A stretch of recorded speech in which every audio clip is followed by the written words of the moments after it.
We're not broken, just bent, and we can learn to love again.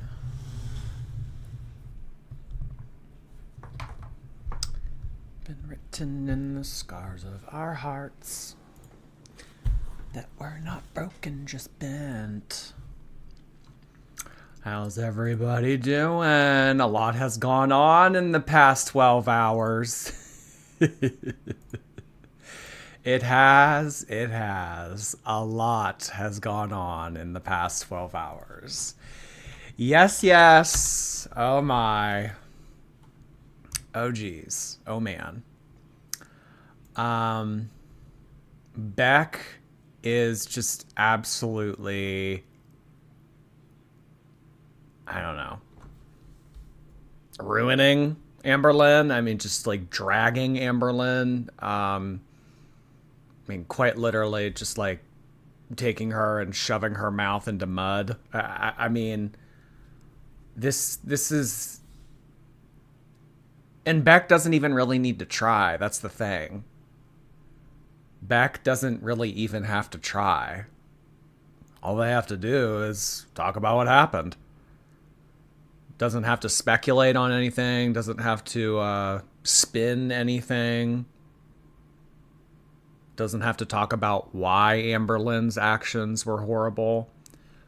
Just kind of saying as is. This is what happened. Amberlynn, you should have known that this person having all of this ammunition, you shouldn't have pushed them. You should have given them the same privacy and the same consideration that you gave Jade. Why was it so easy to give Jade a sweet, simple exit from the Amberverse, but for Beck, it was, no. Let's continue to pick at them. Let's continue to pick. So, if you don't know what I'm talking about,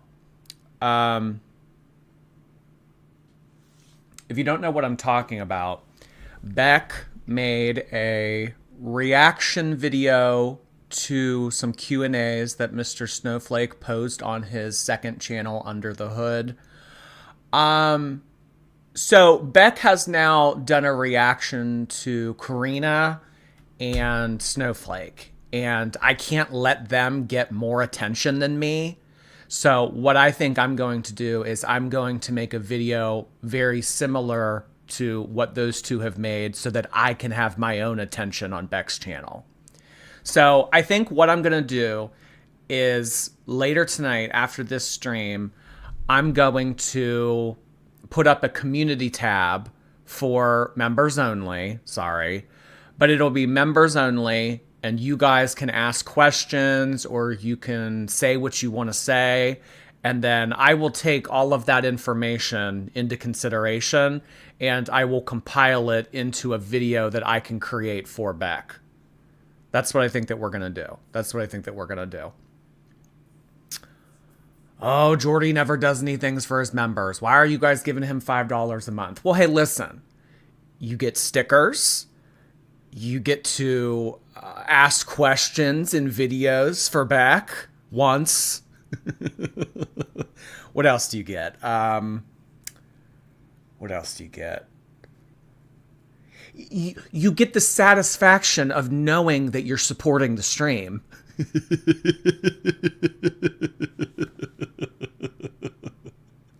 I mean, like that. That's really something.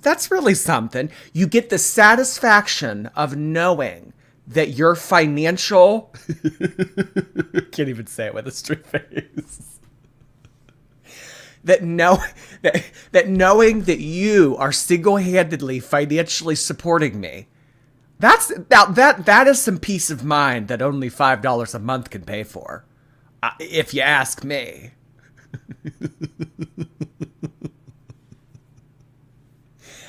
No. Tomato emoji, ban them. Everybody, get them all. Mods, get them. Every last one of them.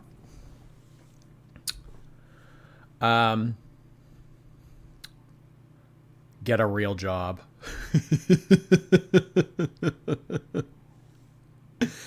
Oh boy. Okay, so what we're gonna do today is Amberlynn's doing her members only live stream right now. Well, no, it's like she said 8:30 Central. So is that an hour or 2 hours behind Eastern? I don't know. She's doing her members only live stream, but it's like not for another hour and a half. I don't know. But what she's doing, and very strategically in true Amberlynn fashion, well, in her mind, she thinks it's strategic. In my mind, this is just fucking stupid. But what she's doing is she's doing a live Q&A, and the reason why she is doing this is because Amberlynn doesn't want to feel the pressure of being put on the spot on live stream. Because really, that's what live streaming is. You're put on the spot. People come in here, they say something, and it's like you get my raw reaction in real time. When she does shit like this, she can splice together the content. She can pick her words very carefully. If she says something and if it didn't come out the way that she intended it to, she can just start over again. She doesn't know how to address things on the spot like, live streamers do. She can't do it. So that's why she doesn't want to be talking about Beck on her live stream in an hour and a half. She has to do it through Instagram. She has to do pre-recorded content. So Amberlynn has taken to her Instagram story to discuss some certain topics, and let's just go ahead and take a look at what she's been saying. 10 of the 20 viewers are reaction channels. Well, I'll be honest with you guys. I mean, since last Tuesday, I didn't see anybody reaction channels. I didn't see any reaction channels use any content from that live stream that she did last week. So kind of leads me to believe that nothing really went on. Nothing really was worth showing. I don't know. Forsaken Hannah, thank you. Hey, Orangey. I really appreciate you coming in here and calling me Orangey. That makes me feel good. Thank you, Forsaken Hannah.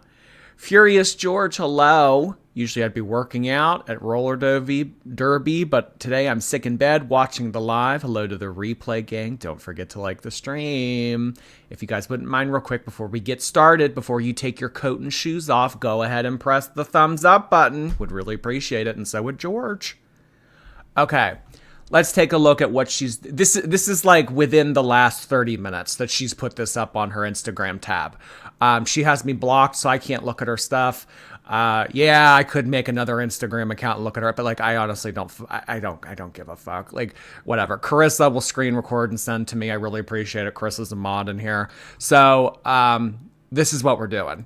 I've not been with them in almost 5 years. I am a completely different... Why is the audio so bad? Okay, so before she does her little spiel, the question asked was, are you going to respond to the Q&A that Beck did about you? And this is Amberlynn's response. I've not been with them in almost 5 years. I am a completely different person than I was then. And I'm sure Beck is also a different person than they were then. Nothing was perfect. And I'm going to let you know that some of the things that Beck has said has been true. And some of the things have been flat out lies. No matter what I say, if I defend myself or not, people will choose to believe Beck. That is the way my whole YouTube career has gone. It's not going to be any different now. So I would rather people believe every single thing that they said just to protect my mental health from having to defend myself to a bunch of people who already have their opinion made up. I've not been with them in almost... This response does not surprise me in the slightest. So Amberlynn is taking this little out that she sees as an opportunity to say, well, regardless of if I defend myself or not, people already have their mind made up about me. So why would I even come up with a response just for them to believe what Beck was going to say anyway? Amberlynn, I'll hear you out. If what Beck said was a lie, if maybe Beck wasn't remembering things clearly, or maybe you're insinuating that Beck is saying things deliberately to tarnish your image on purpose, I mean, talk about it. What in that Q&A was a flat out lie? And this is what I always push Amberlynn to do. That's what I do, Katie. I push people. I'm a pusher. Like a drug pusher. But I always push Amberlynn to get down into the nitty gritty. I want her to be detailed. I want her to talk about why reaction channels are pieces of shit. I want to talk about why reaction channels are liars and why they don't have any idea what they're talking about.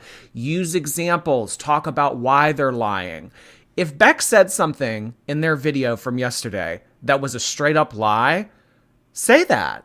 And I mean, do you have receipts? Do you have any proof? Is it just your word against hers? I mean, which was it? Was it the part about the mattress poop?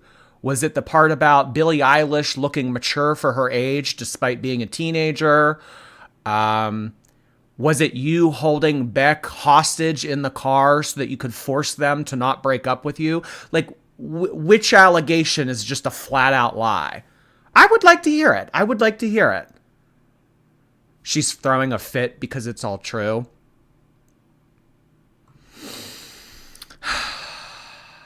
I mean, I just think that in true Amberlynn fashion, this is a very lazy way out that she is trying to take right now. Well, regardless of what I say, you guys have your mind made up about me, so I'm not even going to entertain this with a response. Kind of sounds like you were put on the spot and you don't have anything to respond with, so that's why you're saying this. That's what it sounds like to me. I would have more respect for Amberlynn if she at least tried. If she at least came out and, made an attempt to refute the things that Beck said in their video from yesterday, I would have more respect. But this is just lazy. This is just lazy. Well, everybody on the internet hates me anyway, so why would I? If you're going to have that apathetic attitude toward everything, I mean, have that all the time, because there are times when you try to stick up for yourself and you try to fight back. I mean, but when it comes to stuff like this, when it warrants a response from you, in my honest opinion, it's, well, I'm not even going to say anything because you guys are just going to believe what they say because you like them better. I would rather her put up a fight. I mean, just like really throwing in the towel like this.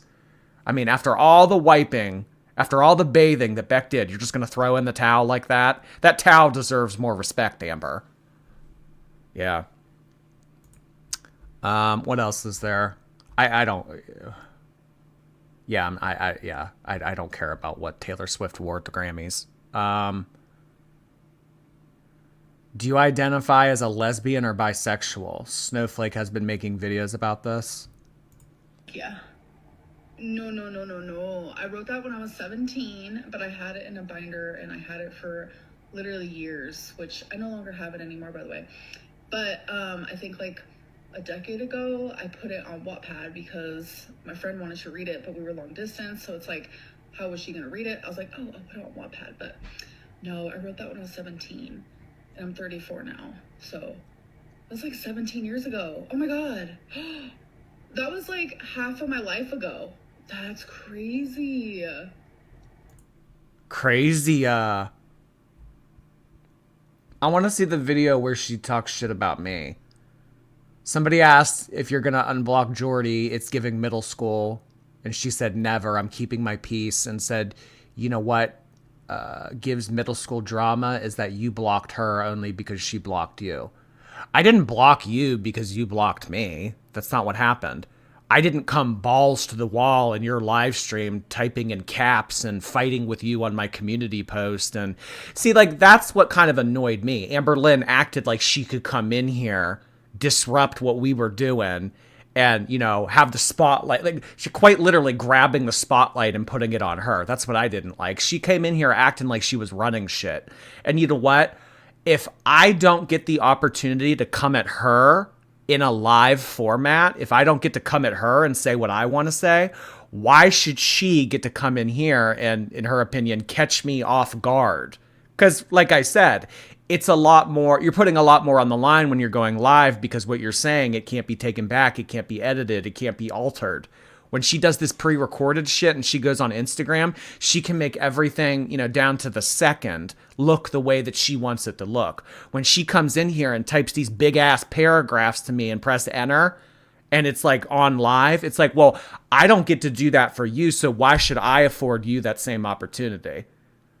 Why should you get to come in here when you can catch me live and type big ass paragraphs and say, when I don't get to do that to you?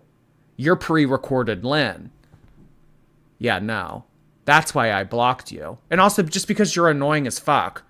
Coming in here all the time, typing big paragraphs and shit, and then fighting me on your community tab. Like, no, absolutely not. If you have something to say to me, you can use your own platform. But the reason why she is going through reaction channels lately, what was that one girl's name that she tried to get on her side? I don't remember her name, but she's been trying to warm up to that one reaction channel, the one that like stuck up for her with like the Ozempic not expiring after a month or whatever. She's trying to get them to talk for Amber on her behalf because Amber doesn't want to do it for herself. She wants someone else to fight for her. If you had to choose a celebrity to swap bodies with, who would it be? Oh, God. Celebrity. Never. I'm protecting my peace. But I think what gives middle school drama is that he blocked me only because I blocked him. That's not why I blocked you, hon. What I think is giving middle school drama. Protecting my peace. But I think what gives middle school drama is that he blocked me only because I blocked him. Now that's middle school drama. Look at her face. Look at her eyebrows when she does that. Take off all the filters. Take off the devil horns. Take off the thinning filter. Take off the skin smoothening. Take all this shit off. I mean, Amberlynn, when you film shit, why can I only see 1/12 of you?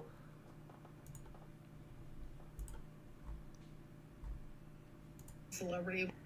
Never. I'm protecting my peace. Why did it not show the celebrity thing? I understand that, Blake.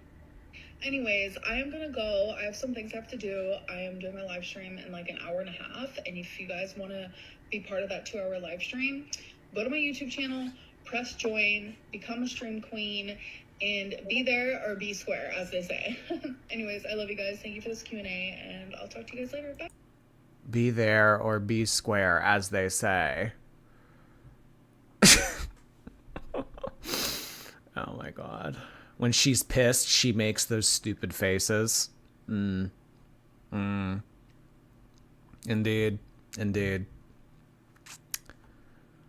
Emma, hey Emma, how you doing? Sending love from Houston. Hello! I've been meaning to visit Houston. I'd love to visit Austin too. I've never been to Texas in general. I would love to visit Texas. Jessica, thank you, my jaundiced king. I tried to play around again with the filters, but I don't know. The color saturation, the whatever. I don't know. I think it's maybe just the camera. Whatever. Great Jojo, thank you. My toddler has the flu. Wish me luck. Oh, gosh. Oh, that does not sound like fun at all. I'm so sorry, Great Jojo. Ugh. Beth Rubel, hello. Waffle stomping. Yeah, address that, Amber. Address the waffle stomping. Thank you so much. Jordy fan, hello. So glad to be here. Happy Tuesday. Happy Tuesday to you. Thank you so much.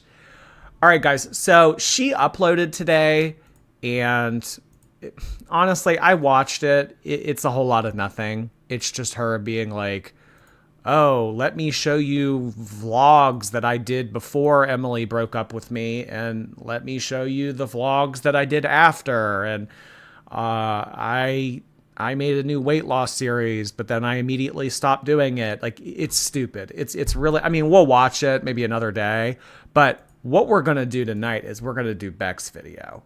Beck's video eats. Beck's video is where all the tea is. We're not doing Amberlynn's like cry in the same corner of her apartment and talk about nothing. No. We're listening to what Beck has to say. Beck is absolutely going to bury this bitch. I'm so ready for it.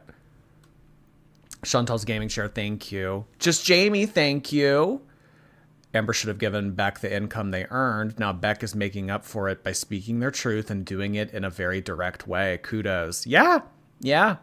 Well, if you're not going to give me what I'm entitled to, I mean, Beck could have really used that money. 3.5 years ago. Beck really could have used that money, but what did you do, Amber? They had 1 hour of U-Haul time to get their shit out of your apartment, and you giggled. So now, this is karma. This is karma coming back to bite you in the ass. And baby, there's a lot of ass to bite.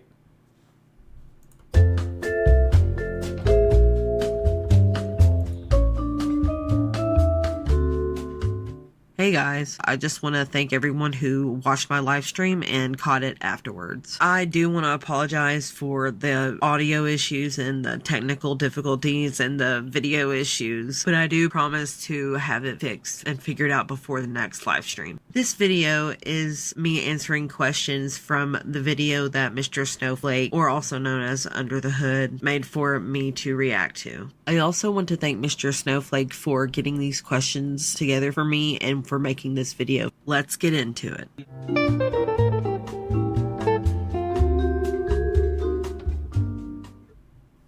Hi everybody. The other day I asked the community if they had any questions for Beck.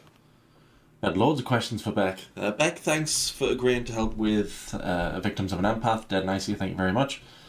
I'll read out some questions now from everybody. There's absolutely loads. I haven't included all of them because there is that many. Okay, right. Here we go. Questions for Beck. Well, if it isn't the consequences of my own actions. Well, yeah, Amberlynn was feeling pretty high and mighty summer 2021. Oh, I have a new girlfriend. She's moving in with me. I'm getting Beck out of here. I have all this money that I just made from my live stream series. I am sitting pretty. I have a new girlfriend. I have all this money. Ha ha ha ha. 4 years ago, before the SpongeBob time card. 4 years later. Still fat as ever. No girlfriend. Views are in the shitter. I mean, this is karma. What goes around comes around. Has Amber tried to contact you after the breakup when everything was over? So she has no problem leaving crazy messages for people. And she was messaging Jade Wifey when she was told not to, so yeah. Amberlynn loves to reach out to people. Loves to DM people. I'd imagine that the answer is going to be yes. Amber ever tried to contact you after the breakup? I'll read the question, have a little pause, that's when I imagine you'll...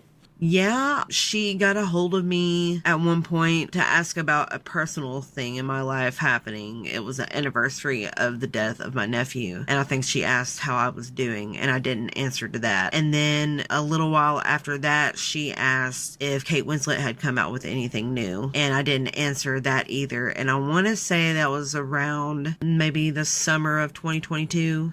No question, I'm just...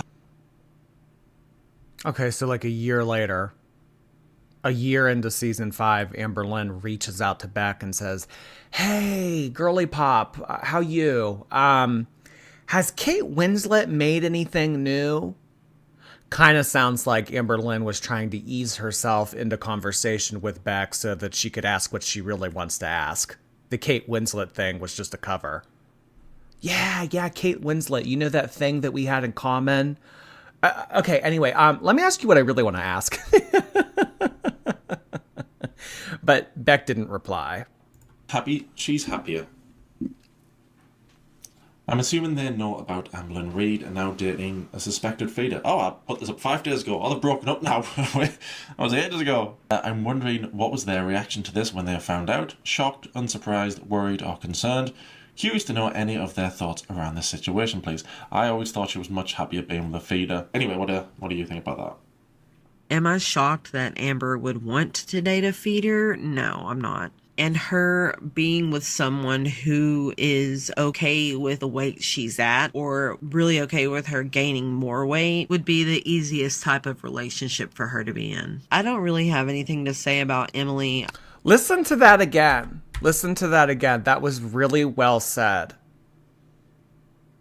The type of relationship of feeder and feedee would be the easiest type of relationship for Amberlynn to be in.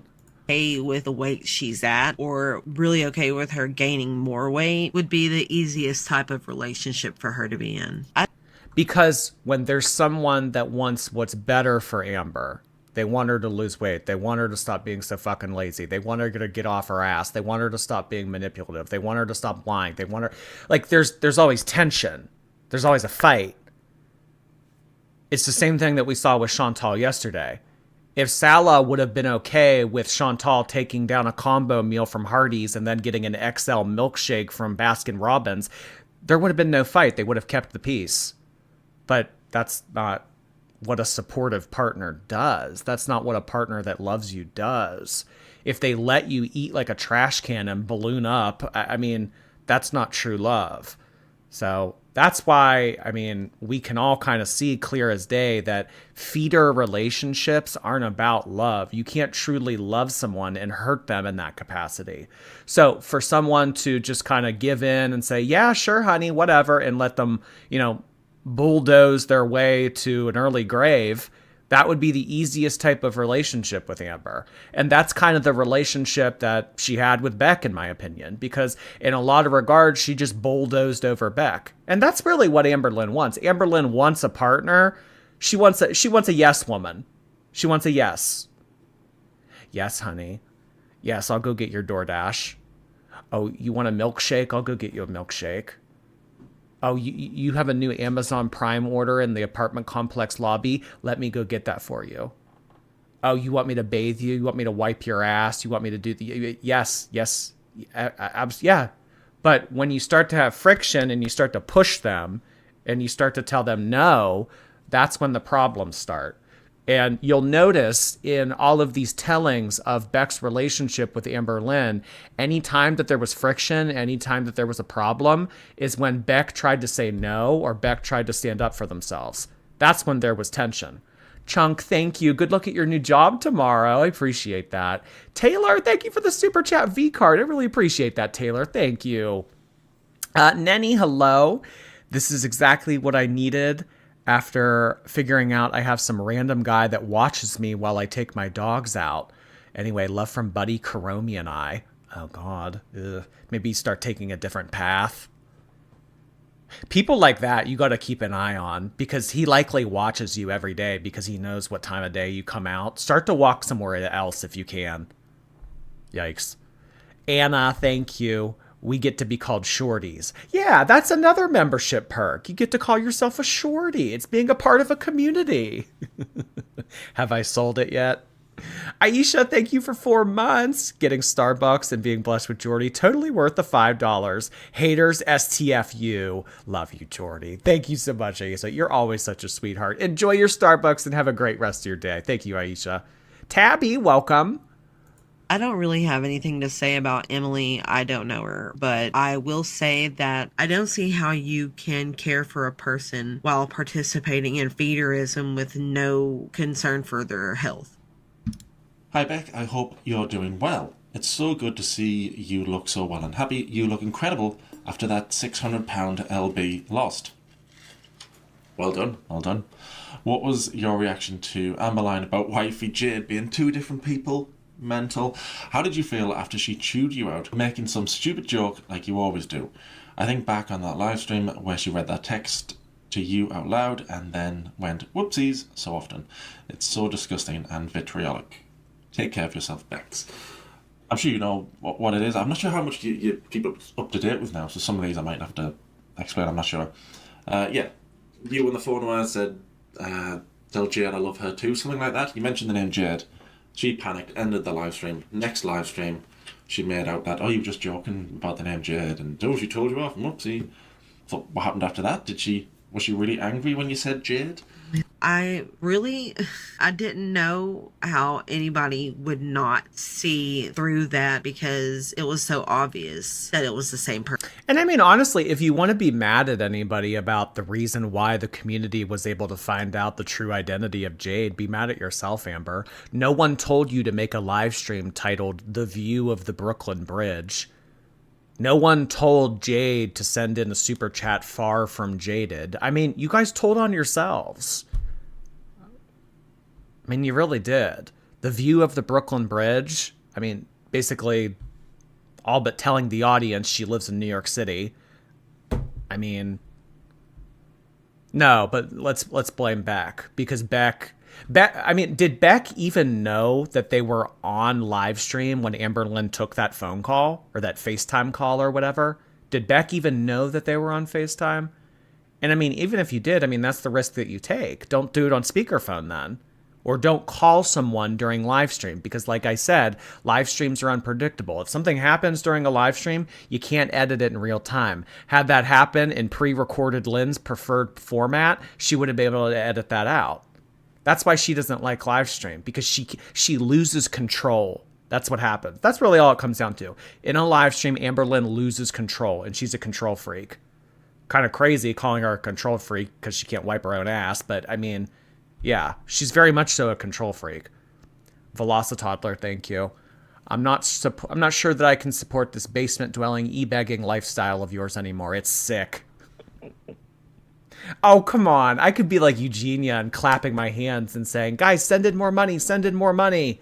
At least I'm entertaining you somewhat. Thank you, Velocitoddler. Avocado, thank you. How do I become a member? There's like a little plus button, click join. I don't know. I've heard it's easier to do on a computer if you're on a phone. I'm sorry. I never really have any good response to that. But just know that you're not the only person that struggles with that. It doesn't seem like it's the easiest format here on YouTube. MCat, thank you. Karma coming faster than her next girlfriend. Love that for her. I know. Well, she has already put out the mating call on TikTok. She's already recruiting. If we actually believe that they're broken up. I haven't made up my mind yet, guys. I haven't. Person. As for the aftermath, she was absolutely mad at me. She was seeing red. She completely blamed me for her being doxxed. Said the whole thing was my fault. Yeah. It was Beck's fault. The reason why we found out who Jade was. People already knew Jade's name prior to that, though. People had already figured it out. I mean, you were the one that made the live stream titled View of the Brooklyn Bridge. You wanted to give crumbs to the community. You wanted them to find out. But no, it was easier to blame Beck because they said it on a FaceTime call. Did Beck even know that they were on FaceTime? That's what I would want to know. But I mean, you were the one that chose to take that phone call during a live stream. That was the risk that you took. I don't think that this can be pinned on Beck.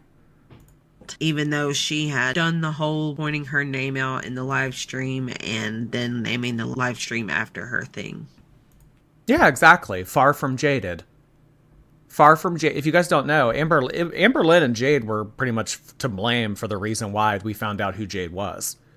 Because of the Far From Jaded super chat and the New York City thing. But she wasn't happy.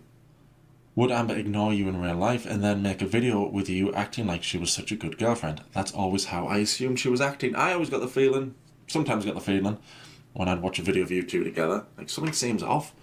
Maybe I'm wrong. But yeah, was she ever really angry, ever moody? And then the camera went on and then went, hi, girlfriend tag, everything's great. Yeah, that's exactly how it was. Like, there would be times that we would be arguing, having a disagreement or something, and then she'll be like, oh, well, I'm getting ready to film, so as soon as she would turn on the camera, it would be a completely different person. Did she wear more? That's scary. Oh my God, she'd turn on the camera and she'd become a different person. I mean, you hear things about like celebrities and stuff, like on camera, you know, they're delightful and everything, but then when you meet them in person, it's like they're just straight up bitches. You know who I've heard that about?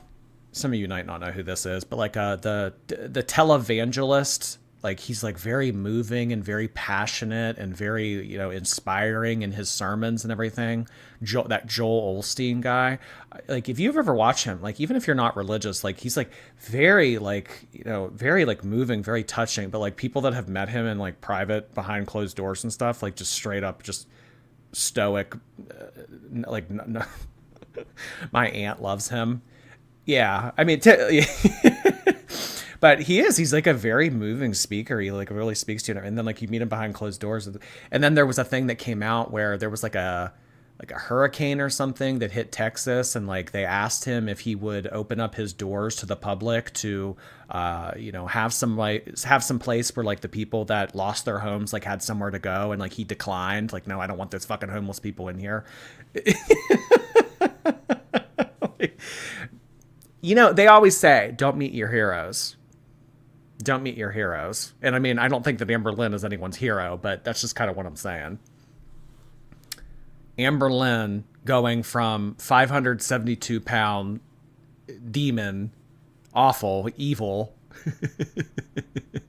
572 pounds of pure rage and hatred to, hey guys, welcome back to my vlog. Oh my gosh, it's like flipping a switch. That's scary. More than 572.4 pounds. She's always said that was the highest weight. That was the highest weight she ever saw. Did she ever weigh more than that? I honestly do not know what her highest weight is, and I don't even think that she knows, really. But I do remember her weighing like 570, maybe like 580 something at some point. She definitely got more private and secretive about it after that, so I'm not... Ooh, after she started to get into the 570s and 580s, she started to be more secretive about it. She did not want people knowing that she was 600 pounds, because then that forevermore will have become her legacy. She doesn't want to be 600-pound Amber. Because, I mean, honestly, think about all the stuff that people say. It's like, about the 572.4. I mean, that's become a meme. Like, everybody knows that number.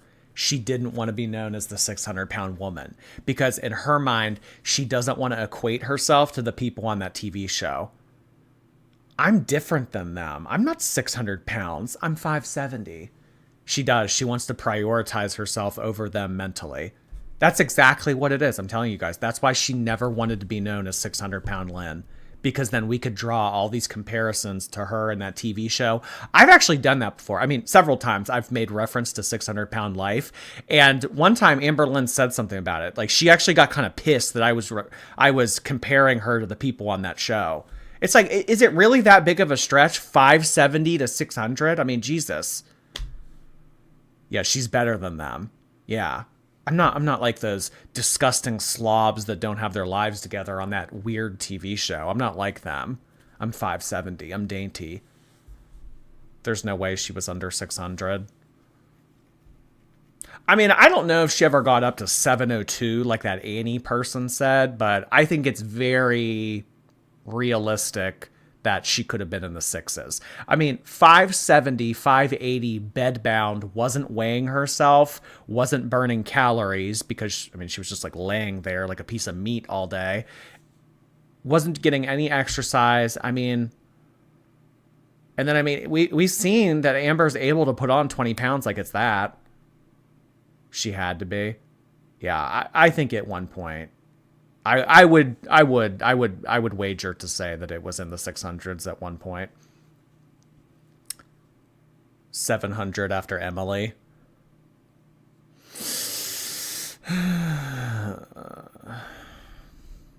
Donna QC, thank you for 5 months. Sending some memberships. Heart hands to you all. Thank you so much for doing that. Did you send in some memberships, Donna? Yeah, for some reason, the gifted memberships never pop up in my Streamlabs for some reason. It's so annoying, so unless I see it when it happens. Donna, thank you so much for gifting in some memberships. Welcome to all of our new members, courtesy of Donna. Thank you so much for your 5 months, as well as your generosity to others in the chat. Thank you, thank you. We also had Vicky G come in with 20 gifted memberships. Thank you so much, Vicky G. I don't know if you guys sent in the Argentina flag, but at some point, I think that you should, because we really like Vicky G around these parts. Thank you so much, Vicky G. Skyglow, hello. You're my favorite annoying orange. Oh my gosh, the annoying orange. I forgot about that video. Thank you. Graveyard, hello. I don't care what they say. I like Orange Jordy. Yeah. You know what? I mean, would you be saying all this nasty stuff to somebody from Joyzy? Would you? I'm just wondering. Or is it just easier to say because it's me? Thank you so much, Graveyard. Desiree, hello. Jordy, use some memberships on your chat. Oh, yeah, we could do that. That's a good idea. So every month I get 10, and I try to do one in the beginning of the month and then toward the end of the month. So we'll do 5 right now. And then somebody remind me at the end of February, we'll do the other 5. Where is it? All right, here. There's 5 for you all. And then we'll do 5 at the end of February, if someone reminds me. If they go to waste and we don't end up using them, that'll be on y'all. It won't be my fault. It'll be y'all's fault. There we go. That feels good, blaming everybody else. Lilu, thank you. What were the lies then, Amber? She's so full of shit. Love you, Jordy. I know. What were the lies? Tell us what the lies were then. What was Beck lying about? Well, I don't even want to say what they were lying about, because even if I stick up for myself, you guys are just going to believe Beck. I'll hear you out. Do you have receipts? Do you have anybody that could corroborate your side of the story? Is it just she said? Because if you don't have anything to say, and Beck is the only person that says it, and you don't care to refute it, that kind of tells me that it's true. But I am more likely to give more grace and patience to she said, than you just crossing your arms and saying, well, I don't have anything to say. I'm going to give Beck the benefit of the doubt then. But I mean, if you want to fight back and you want to say like, I'm willing to hear you out. I know that you think that we're just like all heads in the sand. We'll never hear you, but we're able to have conversations. We're able to, look at facts. We're able to look at receipts. We're able to come to logical conclusions. I know that you think that we're stupid, but we're able to do this, Amber. I think that Amberlynn should try to refute anything that is a, quote, flat out lie.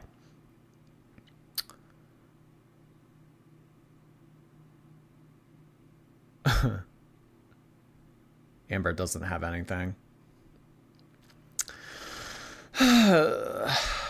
Thank you, Lilu. I'm not really sure how much she ended up weighing. Do you think Amber sometimes believes her own lies? Or, if she was more able-bodied, do you think she would have been physically... I think you answered that in a Karina video, I think. But do you think she believes her own lies? I do think that she convinces herself. Okay, wait, what was the question? Okay, so basically, if she wasn't 600 pounds, do you think that she would have hit you? That's basically what it says. That her lies are true because she wants them to be true. It's really hard to explain why I think that, but I feel like I've seen it happen. And this person says, sorry, I have one more. I don't think I read out the other one, sorry. What would Amber say about her lies when the camera was off? Would she try and justify it to you? Would she say nothing to you at all and pretend her lies were real? I don't know of actual instances, but I know that there were times where she would be like, make sure you don't mention this or that, just to make sure that things were kept straight. Did Big Al ever threaten to off herself if Beck wanted? Oh my god. Don't you say a word about this.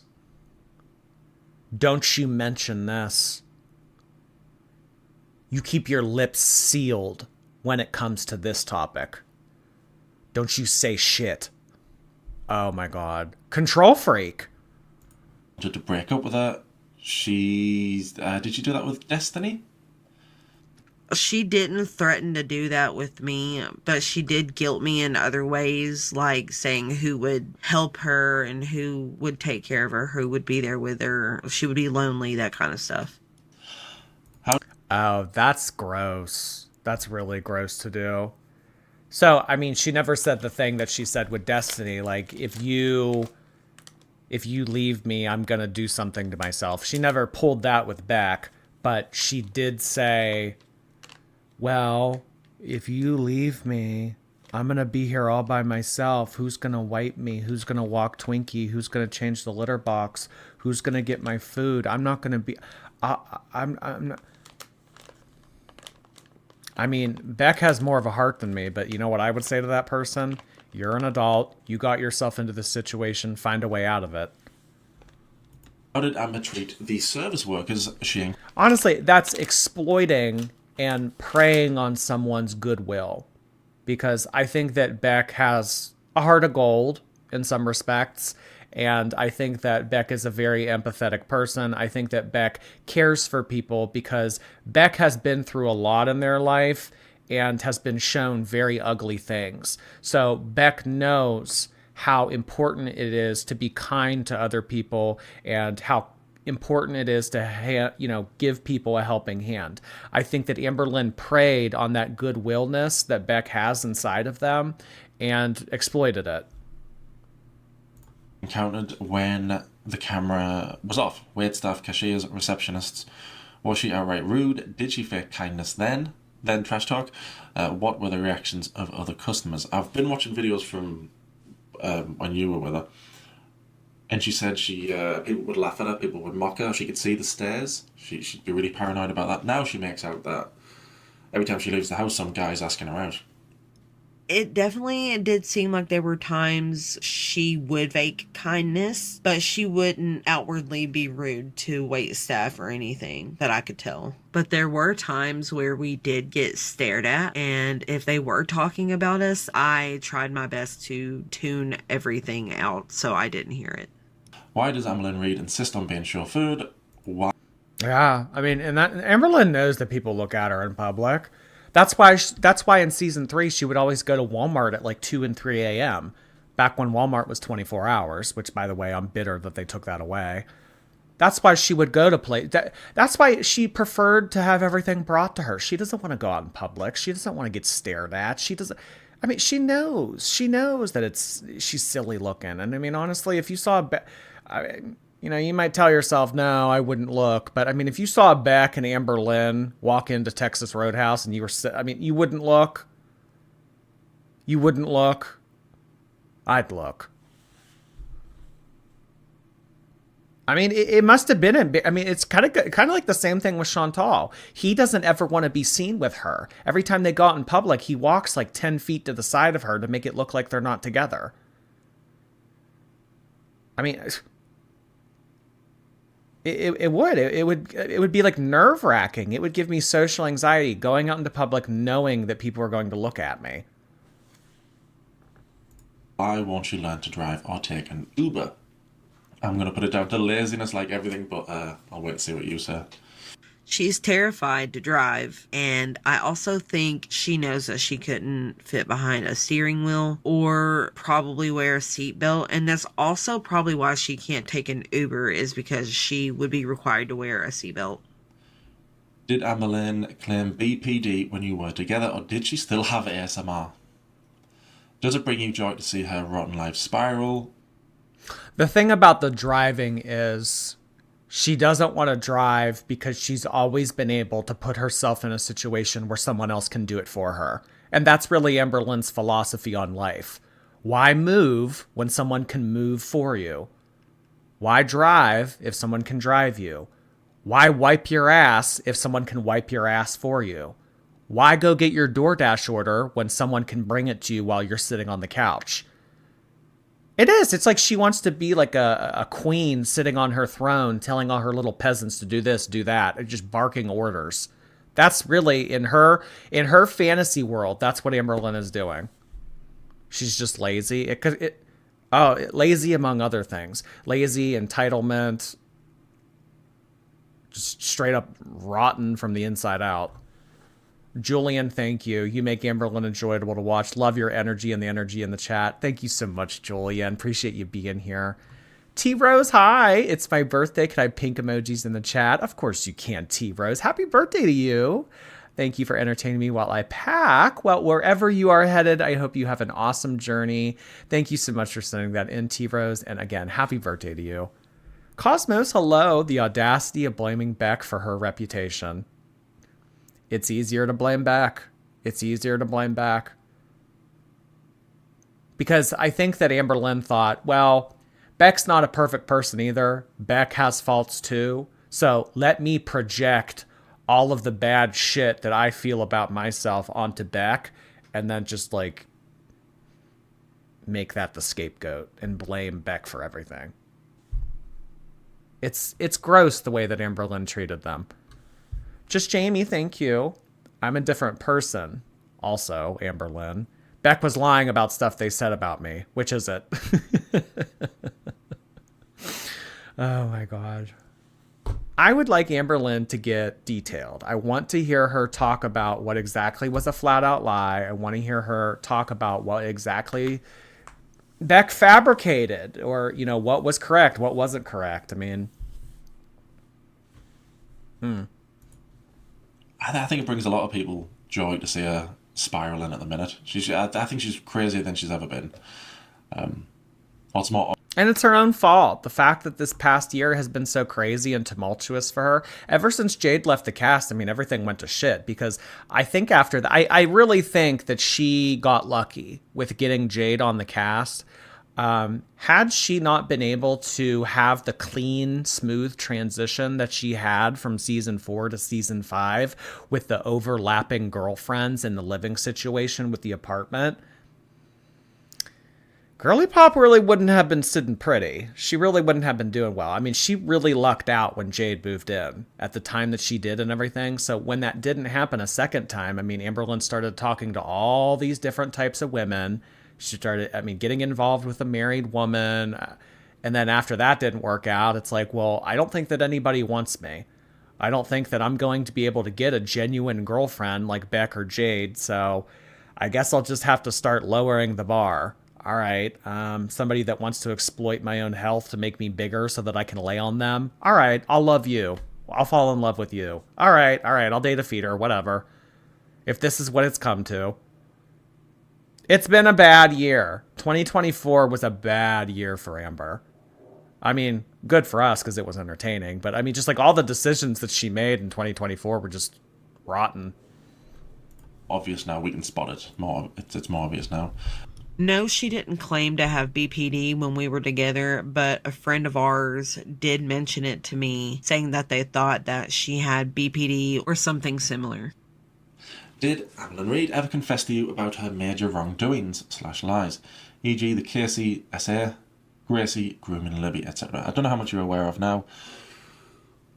A lot of people are calling her Diddy Lynn because of how she was around Libby and kids and other things. Did she ever confess anything? Libby, come over here. Show us your new swimsuit. That was disgusting. I mean, like, what was she at the time? She was 25 or 26. I couldn't imagine hanging out with a 15-year-old when I was 25 or 26. Let alone telling them to show me what they look like in a bathing suit. And then on top of that, filming it. And then on top of that, distributing it on my YouTube channel. What was going through her mind? And then trying to delete all the Libby videos recently. Yeah, Diddy Lynn. It's weird, Amber. Address that. You don't want to address anything? Address that. Thing like that. The SA stuff still baffles me. No, she never confessed to major wrongdoing. She basically kept the same story that she had online with me. I only found out recently that Casey was a minor, and I didn't know anything really about Libby. I'd never met her or anything, but all I did know about it was that she was Destiny's friend, and she was a teenager, and they had an adult friend who had a crush on her, and I told Amber that I thought that was weird, and Amber was like, yeah, but he was a good guy, which I don't understand how. No yeah buts. No yeah buts, Amber. That Nick guy, oh my god. He did. He looked like the comic book salesman from The Simpsons. That guy was creepy looking. He obviously had creepy intentions by what was just disclosed. Nick had a crush on Libby. A 21-year-old should not be crushing on a 15-year-old. No.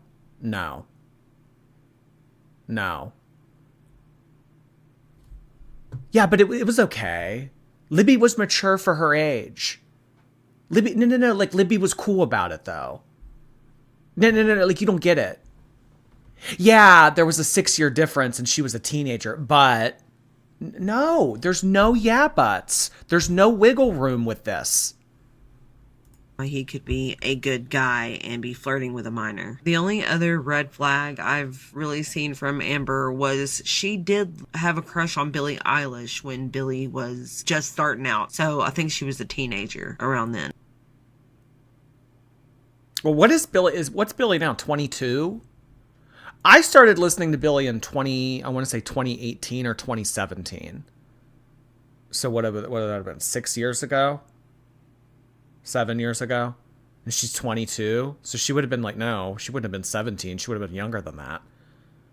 I think that when Billie put out her first song, Ocean Eyes, she was like 14, 13 or 14.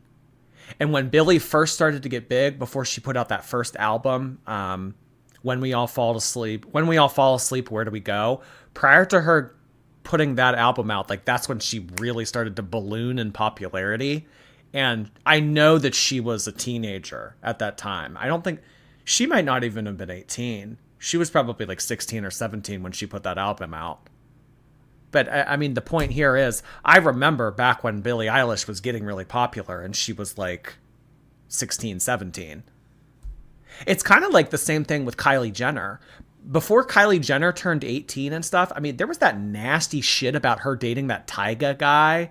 I mean, actually, if you guys know this, Tyga and Kylie Jenner, prior to Kylie Jenner turning 18, there was a song that Tyga had, and like you can't really find it anywhere. I mean, you can't find it on Spotify, you can't find it on Apple Music, to my knowledge. You can find it on YouTube and stuff like that. But he used to have a song called "Stimulated," and in that song, there was a lyric that said, people said she's young, I should have waited, but she's a big girl though when she's stimulated. Like, it's like gross shit like that. And then I remember when gay marriage got legalized, Kylie Jenner wrote on social media, "Yay, love wins." And someone responded to her, "Calm down, yours is still illegal." I mean, I just like don't understand. I mean, like shit like this. I mean, Amberlynn, you were 28 crushing on a 16 or 17-year-old. No. Ocean Eyes came out in 2017 when she was 16. Yeah, I remember when Ocean Eyes started to get really big. Oh yeah, Tyga's a whole ass piece of shit. And actually, if you want some tea, there was a girl that I went to high school with, and she moved out to... How do I want to phrase this? I don't want to give it away. I don't want anybody doing an investigation. Never mind. But yeah, no, Billie Eilish. Which I told her was weird, and so did Eric and Ricky, but she said that she was almost an adult and that she acted older and looked older, so it was okay.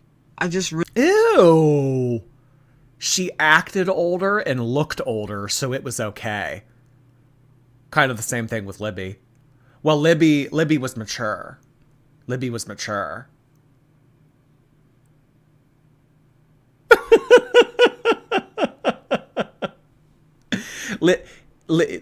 Tell us. I don't talk to that girl anymore.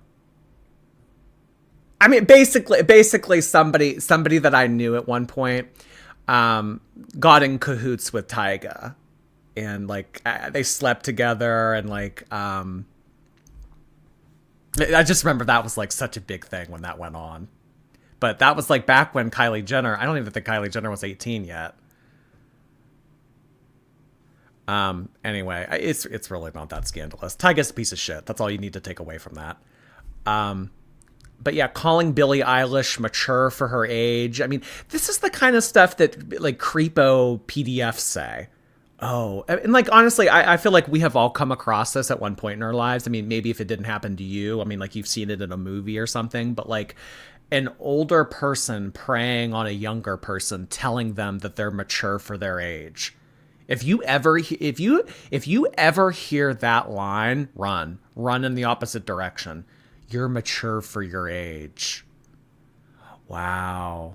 You're not like other 16-year-olds. Wow. You're not like other 17-year-olds.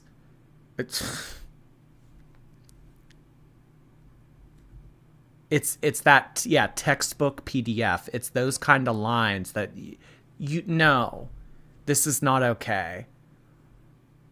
And you know, I mean, honestly, I know a lot of people in those situations, like Billie Eilish, like that are, you know, really popular when they're 15, 16, 17, they do receive that kind of affirmation and they do hear that kinds of stuff from someone. And because they're so naive and just because they're getting started and they feel like maybe it's what they should do because they need to be mature and they can't make decisions for themselves. I mean, they're put in situations that they shouldn't have been. I mean, we've seen everything that's happened with Justin Bieber over the past year. I mean, we don't know exactly what happened with Justin Bieber, but it doesn't seem nice. Doesn't seem good. I mean, and that goes with a lot of the people in the entertainment industry that are teenagers. I mean, look what happened to Amanda Bynes. Look what happened to Britney Spears. Look what happened to all these other people. All these kids. Drake Bell. I mean, all these... that group of people, they're viewed like, oh, you guys are very popular. You guys can draw a crowd. There's something about you that isn't like other 15-year-olds. This is gross, Amber. The way that you're thinking about that person's gross.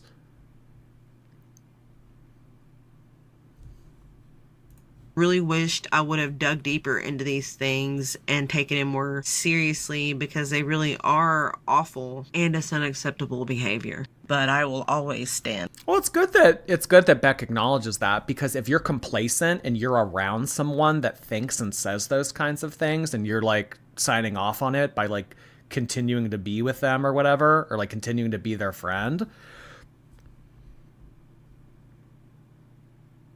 that's no bueno. That's no bueno. And with victims. She had sympathy for PDFs and she would argue with people about it. Sorry, I'm going on a lot of rant. And she said the reason she defended PDFs was because she was gay and she didn't want to judge people like she'd been judged. Then she forgot that and said the reason she had sympathy and stuck up for PDFs was because of what her cousin did to her. And she forgot. Okay, let me try to make sense of that. Amberlynn wanted to stick up for these people because she felt discriminated against because she was gay. Two completely different things. It's wrong to discriminate against someone because they're gay. It's right to discriminate against someone because they're a PDF. They need mental help, severe mental help. They need to be admitted. But I think that society, humanity, can all agree that that is incorrigible and that it needs to be addressed in a medical capacity, a talk therapy capacity. I mean, I don't know if you should just like, I don't know if it's like to the point where like you'd like want to put them down, but I mean, there's a very, very big difference between discriminating against a homosexual and discriminating against a PDF file. I don't understand where she tried to draw a parallel between the two, but sympathy for that versus what gay people are discriminated against, I mean, wildly different. Wildly different. Yeah, comparing sexual orientation to PDF is sick.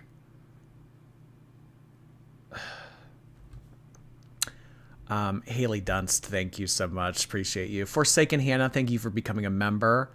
I would spend money on a Jordy cameo. Thanks for being the best reaction channel. I appreciate that, Hannah. Thank you so much. LA, hi. And because it's old, it's okay. It's still awful behavior. Oh, I know. I haven't been with Beck in, 4 years? 3.5 years? I haven't been with Beck in 3.5 years. I'm a completely different person now. No, you're not. You're still the same 500-pound piece of shit that you were in the summer of 2021. Sorry. And Amberlynn loves to pull that stuff too. Oh, well, I mean, I that's back when I was in my 20s, and she'll be referring to something that she said when she was 29. Well, that was way back when. I was in my 20s. That was forever ago. She was like 28.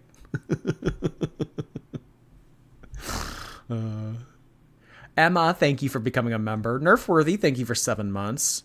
She's very manipulative and dangerous, but thankfully it's mainly to herself. I hope this does ruin her. It's despectful. Despectful indeed. Thank you, Nerfworthy. Weird Shadow. She's avoiding the PDF allegations like it's a salad. Yeah, what do you think that Amberlynn is more likely to engage with? A house salad or the PDF allegations. Good one, Shadow. Naomi, thank you. Finally caught alive after working for 6 days straight, feeling poop, ready to sit back and enjoy my favorite blob woman drama. Blob woman drama. Oh my gosh. Well, I mean, this video is pretty spicy. I think that the tea that Beck spills in this is... I mean, Amberlynn, I mean, on top of everything. I mean, here, where's my notepad? I mean, on top of everything going on. I mean, the fact that she's now getting hit with all this stuff from Beck. I mean...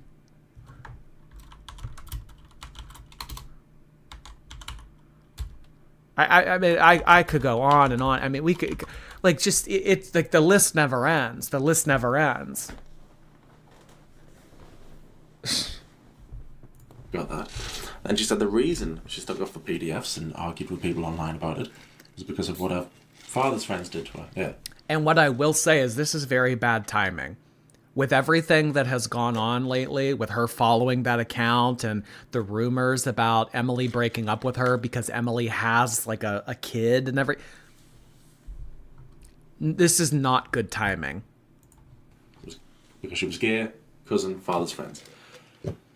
Anything on that? Because I think that's the worst stuff. I just found out that she said that, and that's a disgusting comparison because gay people can consent, whereas children cannot. How did you feel when she said she did not have BED after using the binge monster as an excuse for so many years when she seemingly didn't get her way?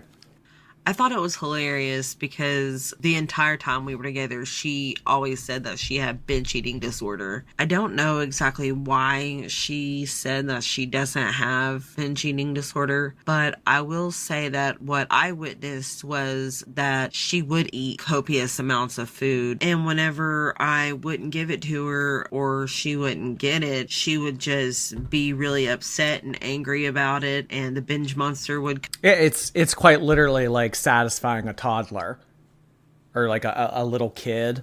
I mean, seriously, tell a 3-year-old that is used to getting their way no when they ask for a Happy Meal. I want McDonald's. I want a Happy Meal. I want... and then tell them no. See how that goes over. It's the same thing with Amber, except she's 30 and 500 pounds. Amberlynn doesn't like to be told no. I mean, she's eaten a lot more than just a Happy Meal, but it's the same concept. Telling a little spoiled brat, telling someone that, that always gets their way and everything, no. Oh my God. The fury that they will release upon you. All hell breaks loose. Exactly. Yeah. Come out, and well, that's what she called it. It was actually just her kind of being a toddler about it. Does Ella have a burner Instagram account?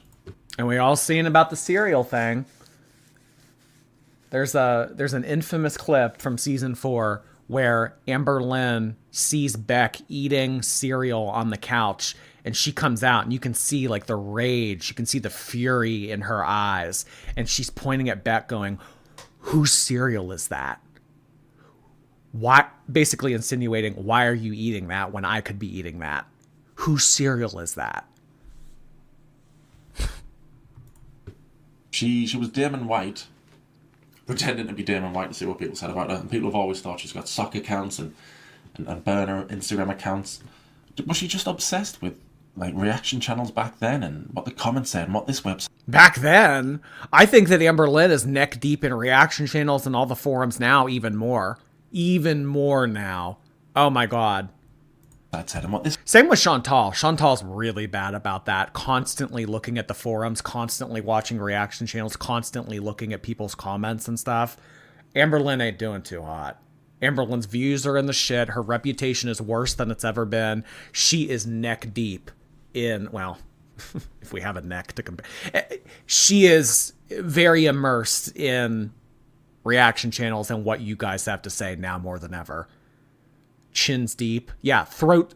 She is throats deep into reaction channels and what you guys have to say. Cinnamon roll, thank you. I have so much to do, and then ends the video and stares at a blank wall. Girl, you have nothing to do. She has to play Dice Dreams. Oh God, she has a new catering order coming. She has a lot going on. What do you mean? Dainty Bush, thank you. I'd rather be square than round. Okay, well, now we know how to trim you appropriately. Thank you, Dainty Bush. Girl Kiba, hello. Gonna play Helldivers with my husband. Here's my money, here's my like, and my view replay gang. Thank you so much, Girl Kiba. Sounds like a fun evening to me. Really appreciate you sharing that with us. Have a good night. Hello to your husband. Really very annoying, thank you. Beck was like me. She can sue for 24/7 care.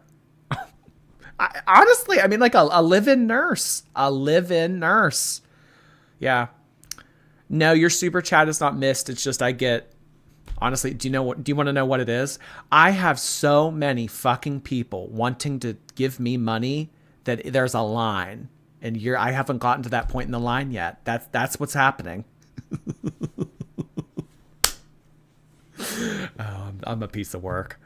Amber's greasy choker cheese, thank you. We've been snowed in for 3 days. Thank God you're live. I'm dying of boredom. Get her, John D. Get her, John D.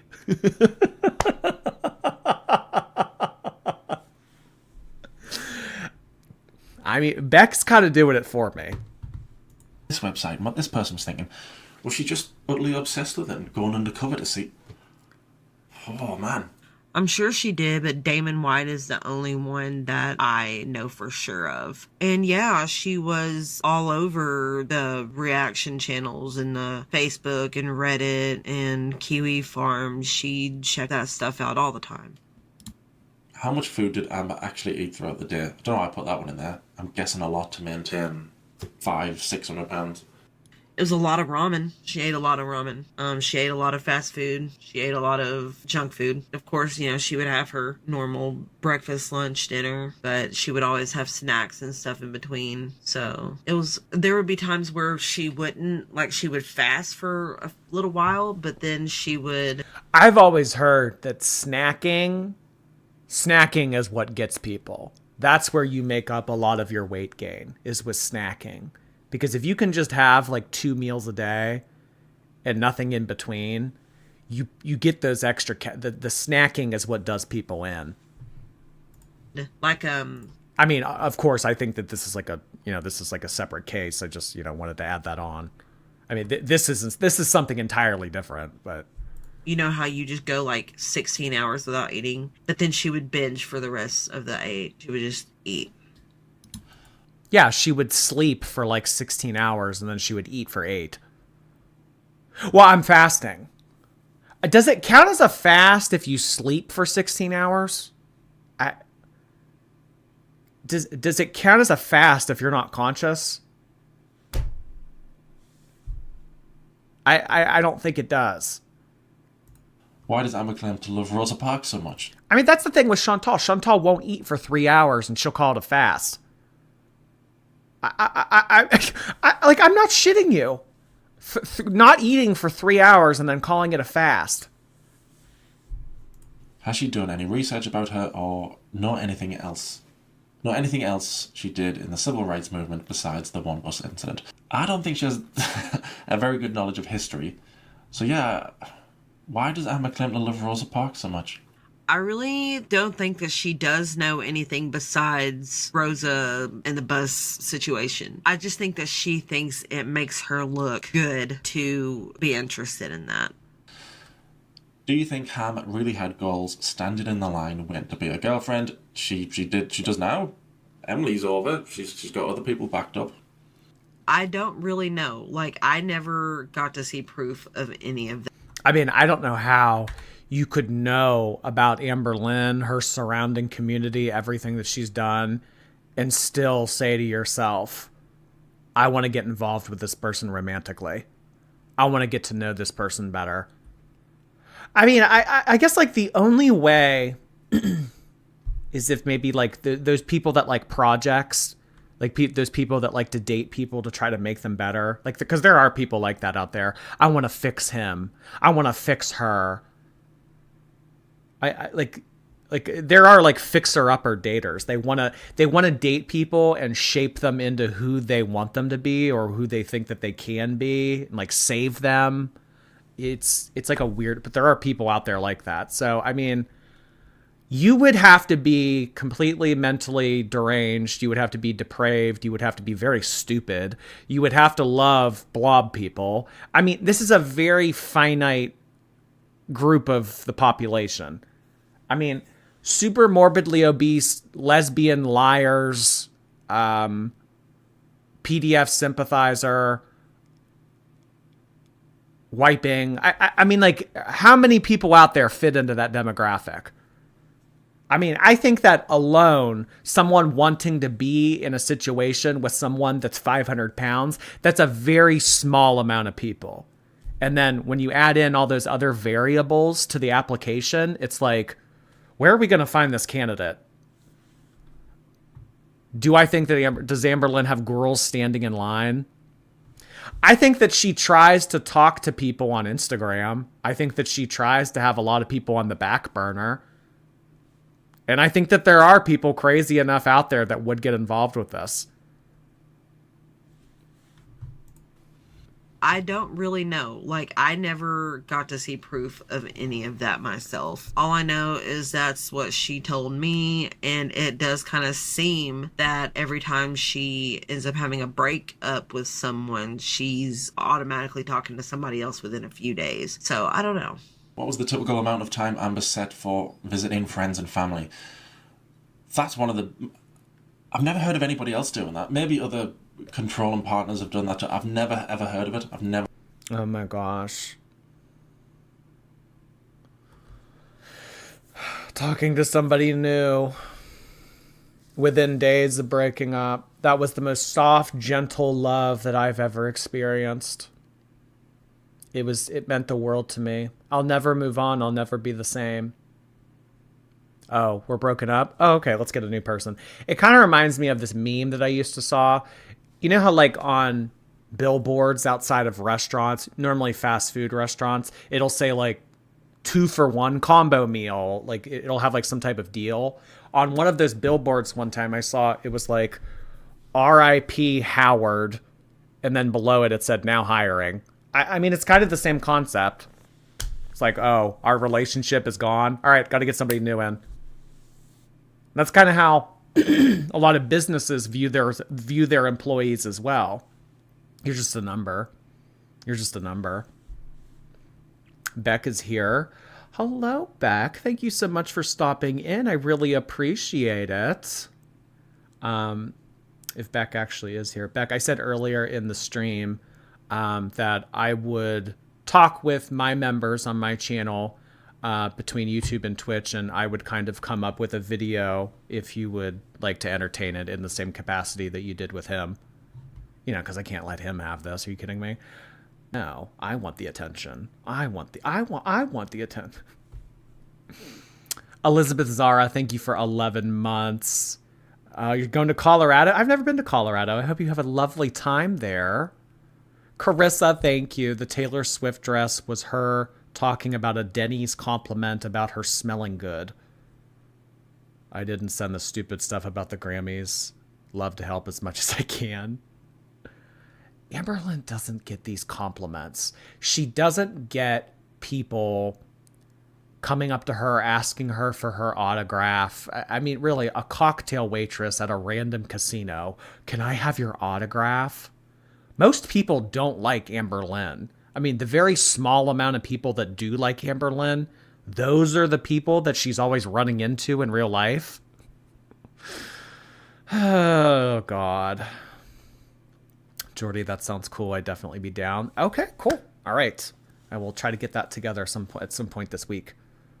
Really very annoying. Thank you. If Beck sued and Amber had to pay back pay plus interest, she couldn't go to jail. Couldn't she go to jail if she failed to pay? Well, I mean, there was never really a contract. There was never really, so legally, in a legal sense, I think that if anything, it's more of like a morality thing. Like, you should pay this person for what they did. It's not like a binding contract. Like, they never had that. So I don't think a lawsuit would ever be able to solve anything, unfortunately. Jessica, thank you. Did Kate Winslet come out with anything new? Real question. Does my dainty bush smell? I don't follow Kate Winslet. Is Kate Winslet the actress from the Titanic? I'm sorry, I don't know much about that person. I love the Titanic. I think that's who that is. That's all I have to say with Kate Winslet. I like the Titanic.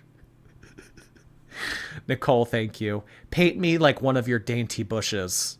Oh, hey, a Titanic reference right after that. Oh, wow. Funny how things work sometimes. River Snow, thank you. My fiance is convinced that Amber is a rage baiter and baits reaction channels with crap content so she can make money. What do you think? The thing about rage baiting is the person that is doing the baiting needs to benefit more than the people that are being baited. With your fiance's theory here about rage baiting reaction channels are doing better than Amberlynn. We're making more money than her. We're getting more views than her. We're getting more notoriety than her. That theory kind of falls flat because even if Amber was doing what your fiance is alleging that she's doing, she's not doing it very well, or at least she's not doing it correctly. Reese, hey Reese, showing love.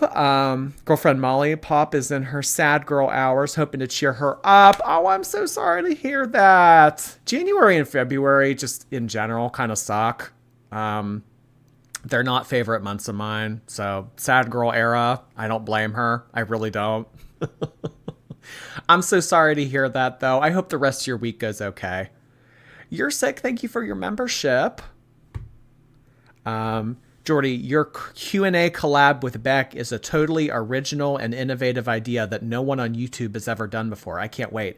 I know. So really what I want to do here, I think that you're really right about this being like an innovative idea that no one has ever thought of before. Really what I want to do is I want to ask my community if they have any questions or if there's anything that they would want to run by Beck. And then I want to put that into a nicely formatted video that I can provide for Beck to react to. Yeah, no one has ever really done anything like this before. No one has really ever thought of this. Original and innovative. Well, thank you so much. I really appreciate the compliment. But yeah, I am all about pioneering new ideas, things that no one has ever done or said before.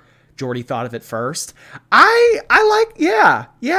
And I mean, not to toot my own horn or anything, but yeah, I guess I did. Thank you for that. Never come across that before in my life. Jesus. It's such a bizarre behaviour, and I'm trying to even imagine what Amber would view as an acceptable time. There you go, yeah. So, the timer would be for when I would hang out with my best friends. We would go down to the basement and play games and stuff, and Amber would choose to stay up in our room, and she would set timers. She didn't want to do the stairs. So everybody went into the basement to play Nintendo 64 or whatever you guys were playing down there, and Amber was invited to come downstairs. Oh, you can come down and hang out with us. You can come down and sit with us. Even if you don't want to play, like, just come hang out with us. Like, we'll keep you company. She didn't want to do the stairs. Why can't you guys play your video game in my room? Why can't you guys bring your Nintendo into my room? Why do you guys have to go down to the basement? She didn't want to do the stairs. Or when I would have to leave my friends and come be with her again. And then whenever it came to like seeing my family or leaving and going somewhere without her, she would give me a time, like a specific time that I needed to be back. And if I wasn't back by... I wonder where she thought of this idea. Timing Beck. Because, I mean, we saw in season 3, there were fights with Destiny, and she didn't want Destiny spending time with her family. She did try to isolate Destiny in that capacity. I don't want you going and having dinner with your grandma and your mom. You're not leaving. And then that's when the whole fight started with the Code Red Mountain Dew bottle being thrown at Destiny. But I wonder where she got this idea to start timing Beck. This is insanity. This is disgusting. I mean, timing. By that time, then there would be an argument. So on average, when I would be downstairs with my friends, the timer would be about set for 30 minutes. And when it came to seeing my family or leaving in general, she would just ask me when did I plan on being back, and whenever I would give her a time, she would give me a time sooner than that for me to be back.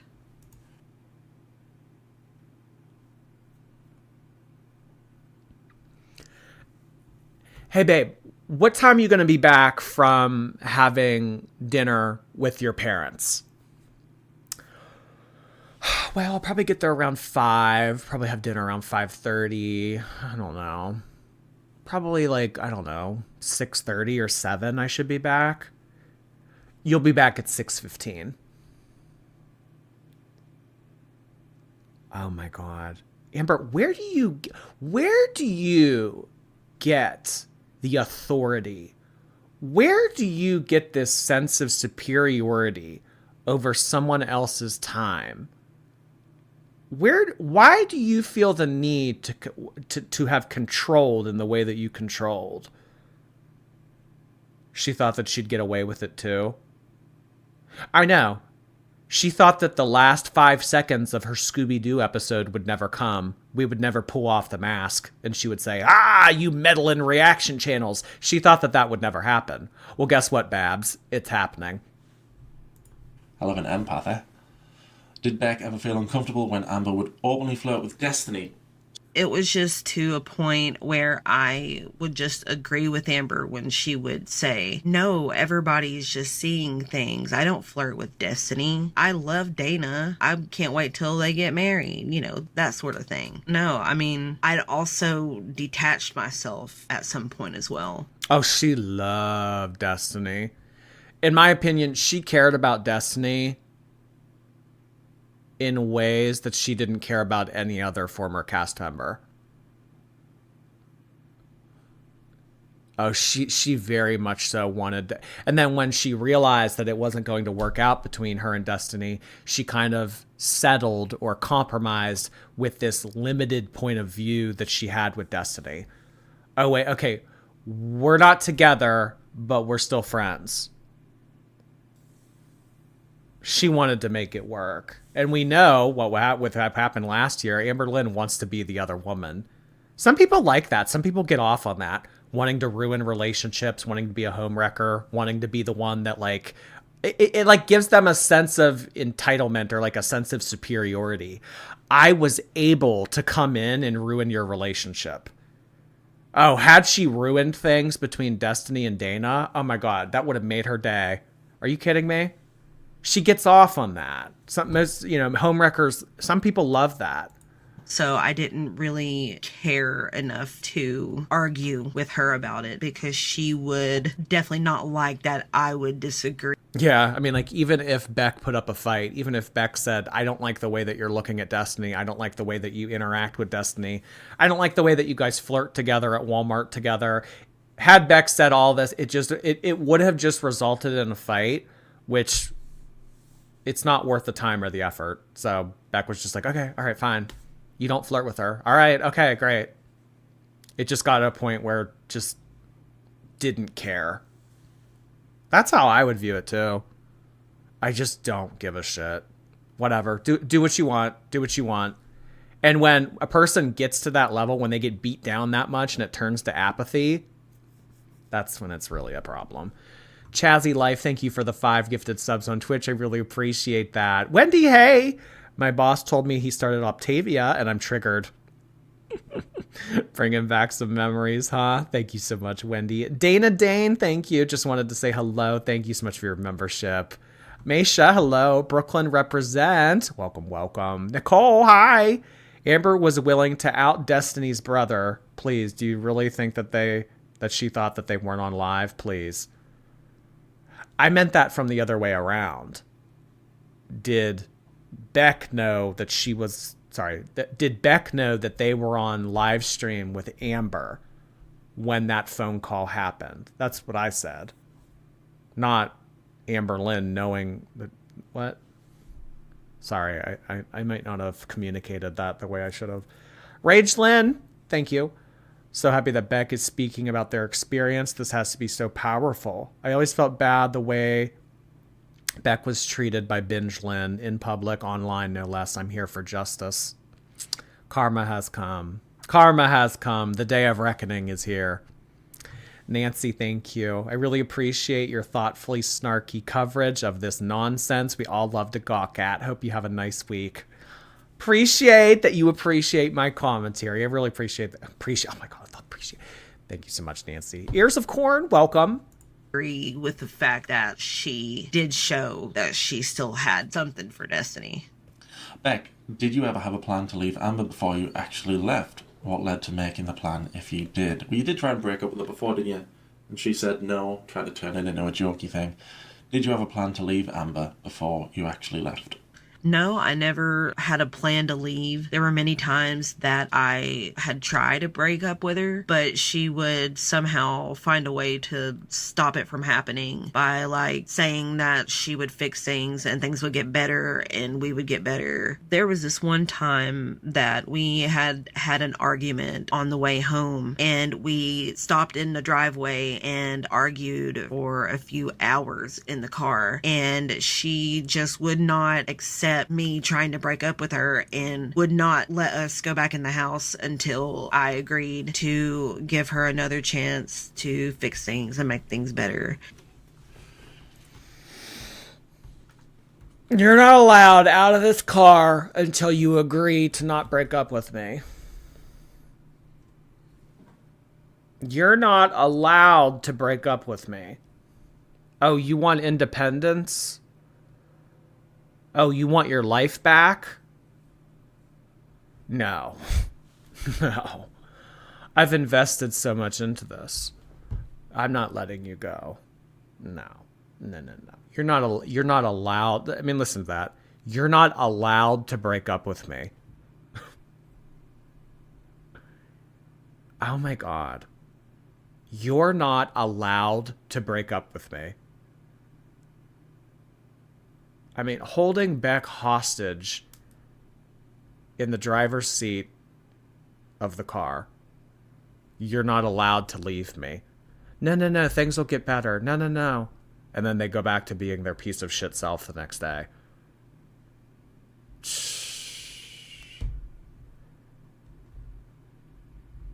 Yeah, this is so effed up on many levels. Carissa, thank you. Amber finally deleted the pictures of Emily off of Instagram, but is still following her. She kept the eating reels, though. Of course she did. Of course she did. She's recruiting her next feeder for season 7. That's funny. Thank you, Carissa. Winfred Beans, thank you. Reading my trash romance novel and watching you. Thank you so much. Enjoy your smut. Mantha, hello. Mr. Snowflake gives Snow Miser and you give Heat Miser with your orange tint. Love you. A Year Without a Santa Claus is one of my favorite Christmas movies. Oh, I love that. Thank you, Mantha. I'm Mr. White Christmas. I'm Mr. Snow. Do. Kara, hello. Does Amberlynn even consider consequences? No. Because if there's ever a consequence, she'll just blame other people, or, she'll make it someone else's fault. Or she'll have some excuse as to why she did what she did.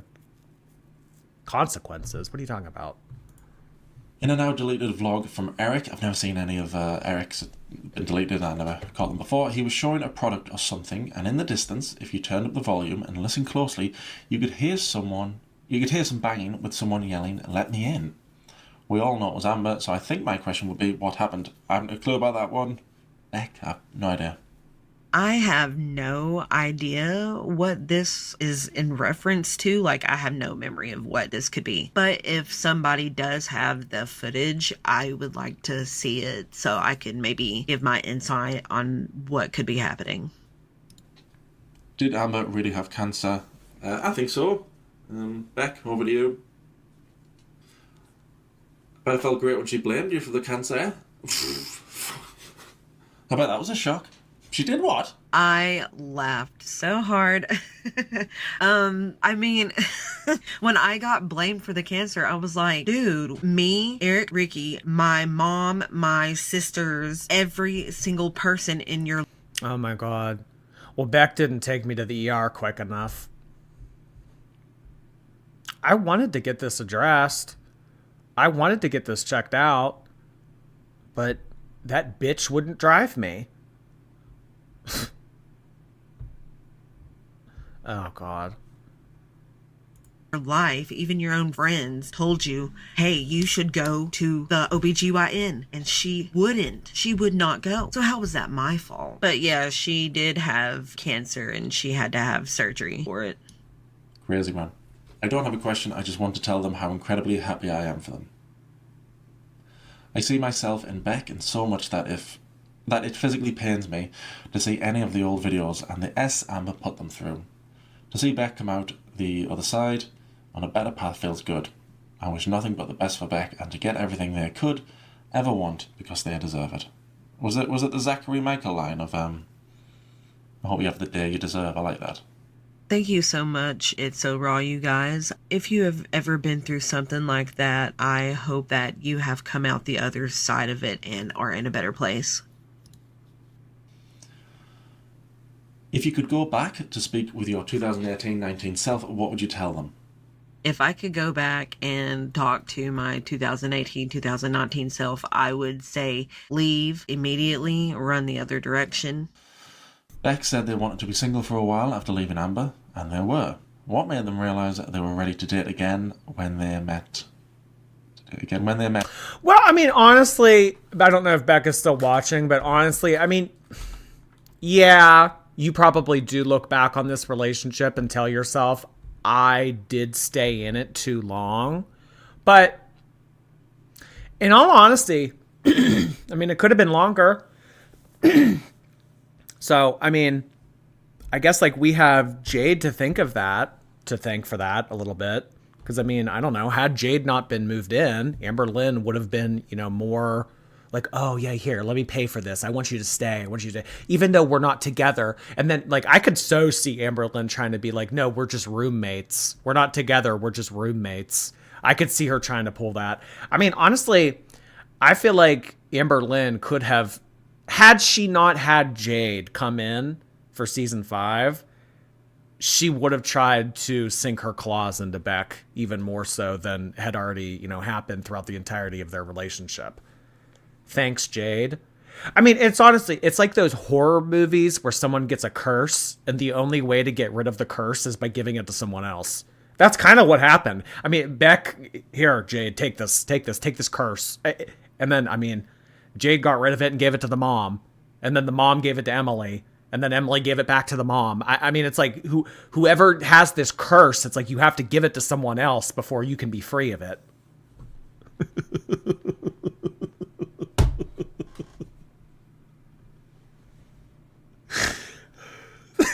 Oh my God. Oh Christ. CG, thank you. The white piece of paper. I've tried playing with the white balance. And you know what? You're not wrong. It's whenever I pull my blanket. Whenever I go get my blanket, it fixes the color. I don't know. Maybe I'll just get a new webcam. Honestly, I'm so sick of this. Sarah, hello. I had a terrible day. I'm watching you and someone named Sarah sends a super chat. My husband gives me the side eye thinking it's me. Oh. Hubby doesn't like you giving money. Hubby doesn't like you sending in super chats.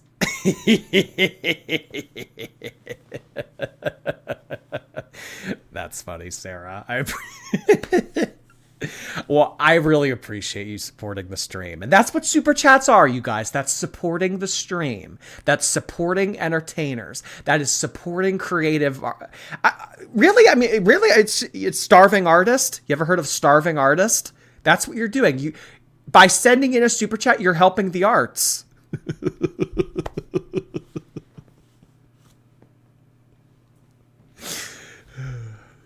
Julia, thank you. Just wanted to know that I purchased front row seats to Nick Ocado along with VIP tickets June 3rd in Nashville. I'm low-key excited. I wonder what he's going to do. You know, because I recently got tickets for Trisha Paytas, and that was kind of what I was wondering. Like, what is she going to do? Because they're not singers. They're not... I mean, Nick Okada is famous for making quirky little things. I mean, is he going to do stand-up? I don't know. I don't know. But I hope you have fun. That's awesome. It's fun to have things to look forward to. Thank you, Julia. Met their current partner, who is beautiful, by the way. Congratulations. I just feel like I was in a better place. I was going to therapy. I was taking medicine again. I had a job. Things were just, I felt better about myself and things just were going good. So I felt like I could again. Was Twinkie... Oh, I want to know this one. Was Twinkie actually sick during that one Vlogmas? Or did Amber say that for attention or greatly exaggerate her issue? I'm sure you know about it. She came on camera saying, acted like Twinkie was about to die, but said there was no 24-hour vets, so she just left the situation. And then when everybody said, "You lie, there's a vet," she came on camera going, "Oh, it wasn't that serious." So, was Twinkie really sick? This was during the year that I don't really remember a whole lot. So I went back and watched that video, and the way she described it sounds really awful, and I don't remember Twinkie acting that way at all. And Amber does tend to exaggerate things, so that's probably exactly what she was doing. Because there definitely was a 24-hour vet close by, and I would have definitely taken her if she had been acting the way that Amber was describing. Were you aware of Amber lying to the audience about her hygiene, specifically in 2019? If so, did you have any thoughts on why she felt compelled to lie? Did the audience really pressure her in that way that she felt she had to, or was it something she felt within herself? By the way, I hope things continue to improve for you, Beck. Were you aware Amber was coming on camera, Ask FMs, saying, "Just get out the shower, just get out the shower, just get out the shower, just wash my hair, just wash my hair"? Were you aware she was doing that stuff? I was aware that she was lying to her audience about showering, but I think it was because she was embarrassed and was just trying to keep up an image. But I did not ever look at her Ask FM, so I was not aware that she was posting that she had just gotten out of the shower and so on. I want the details of... Just got out. She still does that today. Oh, hey guys, sorry, my hair's wet. I just got out of the shower. Oh, there's water on my neck. Oh, sorry. Oh my God. I was just bathing. You know, I had soap and water on my body. I guess like a little bit showed. I didn't mean for that to happen. Oh my God. You guys saw that? I'm so embarrassed. Oh my God. Meanwhile, she was laying in bed like a putrid monstrosity rotting. Oh my. I mean, really, seriously, Amberlynn unshowered for months, tweeting or Ask FMing from bed, just showered. Just showered XO heart emoji. Of the stupid FBI Frank story, and did Big Cherry really free bleed around the house for months? How long was she bedbound for? So a few things there, but the FBI Frank story, I'm sure you know about that, said the FBI got in touch, so eventually got in touch with her, over negative comments on the internet. And the rest of it. I have no idea about the FBI Frank story, really. It definitely wasn't my sister. Amber did come out and say that I wasn't the ex she was talking about, but I can't think of who it could be at all. For the next question, yes, she did free bleed, and for how long was she bedbound? It was over a year. Did Amber ever hit you? Bedbound for over a year. Damn. Bedbound for a year. So I mean, like, there must be like different levels of bedbound. Like, you know, like how recently we've talked about there being different levels of being blind. You know, being bedbound, it's like, I mean, you can still get up and go to the bathroom, right? I mean, there wasn't like a bedpan, was there? Bed sores? Well, I mean, if she was showering in bed, how does that work? I mean, how do you go to the bathroom? Well, I mean, I guess if the wiping happened for years, I mean, why not just have the whole process take place in the bed?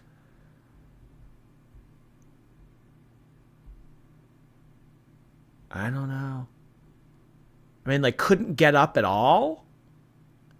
A catheter. Just like a bedpan, and that would just like get changed out. A bucket. Pee pads. Well, they're about to talk about what happened with the pets.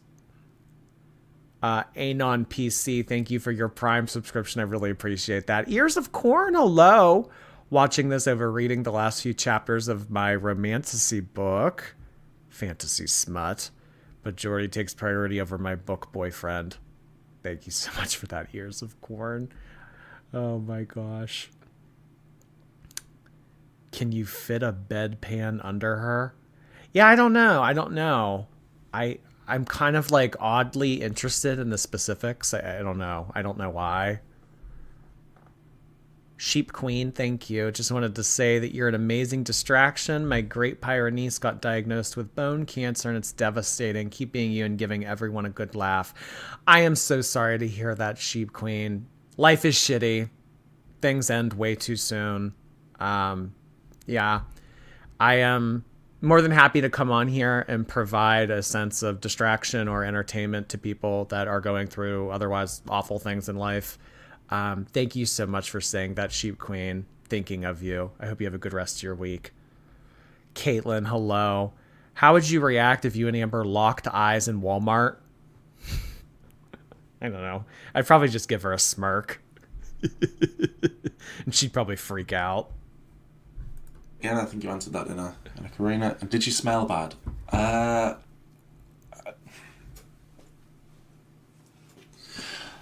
guessing yes. There's only so much perfumes and candles can do.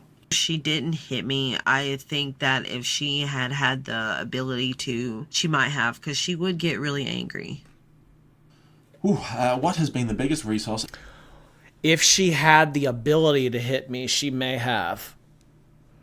Oh, boy. Being so angry that you want to hit someone, but you can't because you're too fat. You know what that kind of reminds me of? There's a scene. Remember the my bills are paid. My bills are paid. You know what? Let me show you what that looks like in real time. The my bills are paid clip.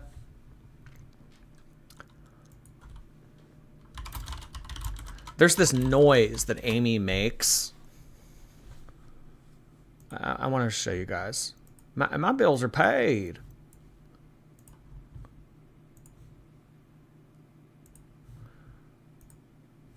You don't care. So these two are fighting, and then Tammy, out of frustration, makes this noise where she's like, "Ah!" And that noise to me says that she's so big, she is so frustrated that she wants to do something, but because she's so fat, she can't. And I think that's kind of like a parallel I'm trying to draw here with Amberlynn. Amberlynn would get so upset with Beck that she would want to maybe do something, and she can't because she's too fat. To get up and do things for myself, and you know it is. Yeah, but it's hard on me too, Tammy. No! That.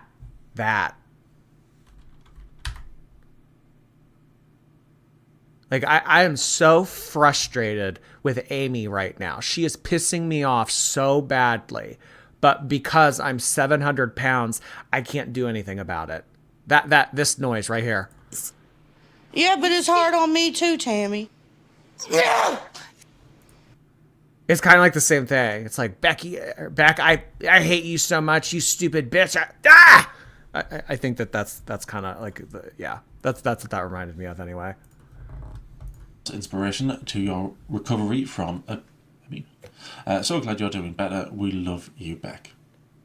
My biggest resource has You know what emoji we need in the chat? There's an emoji where it's like this emoji. It's like mad, but it's swearing because it has like $, hashtag, percent symbol.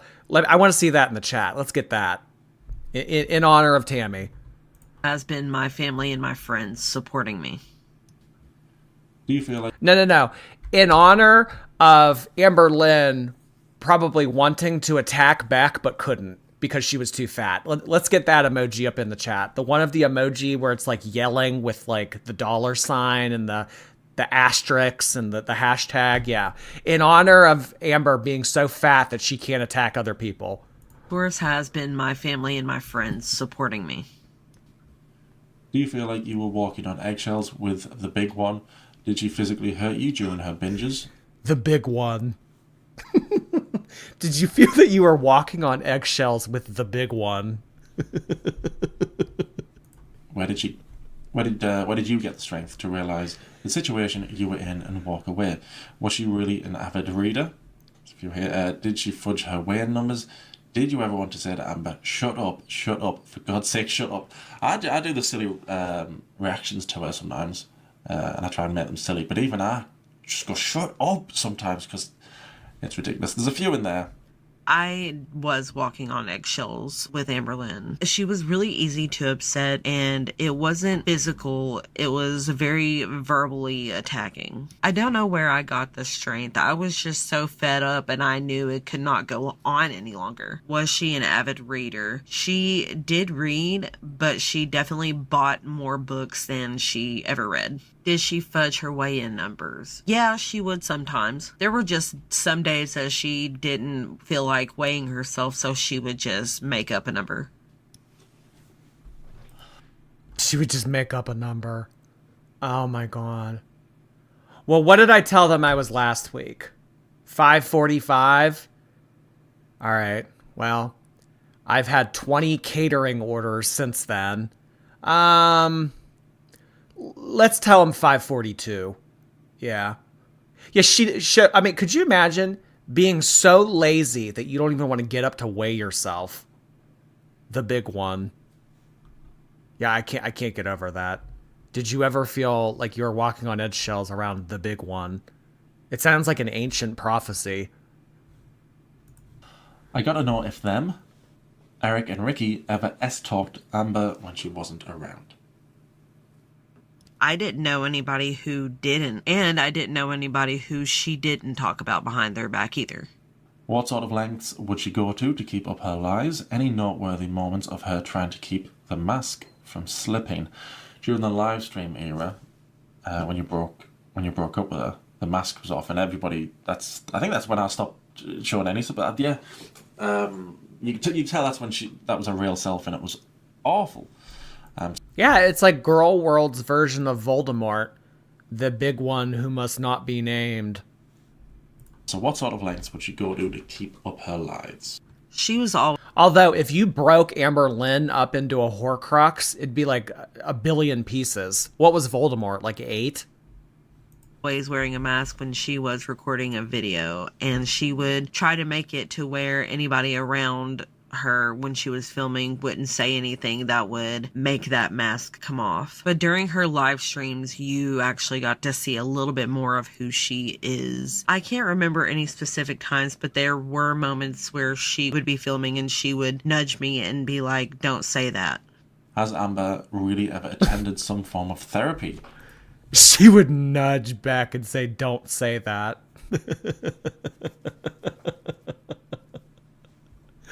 Oh my God.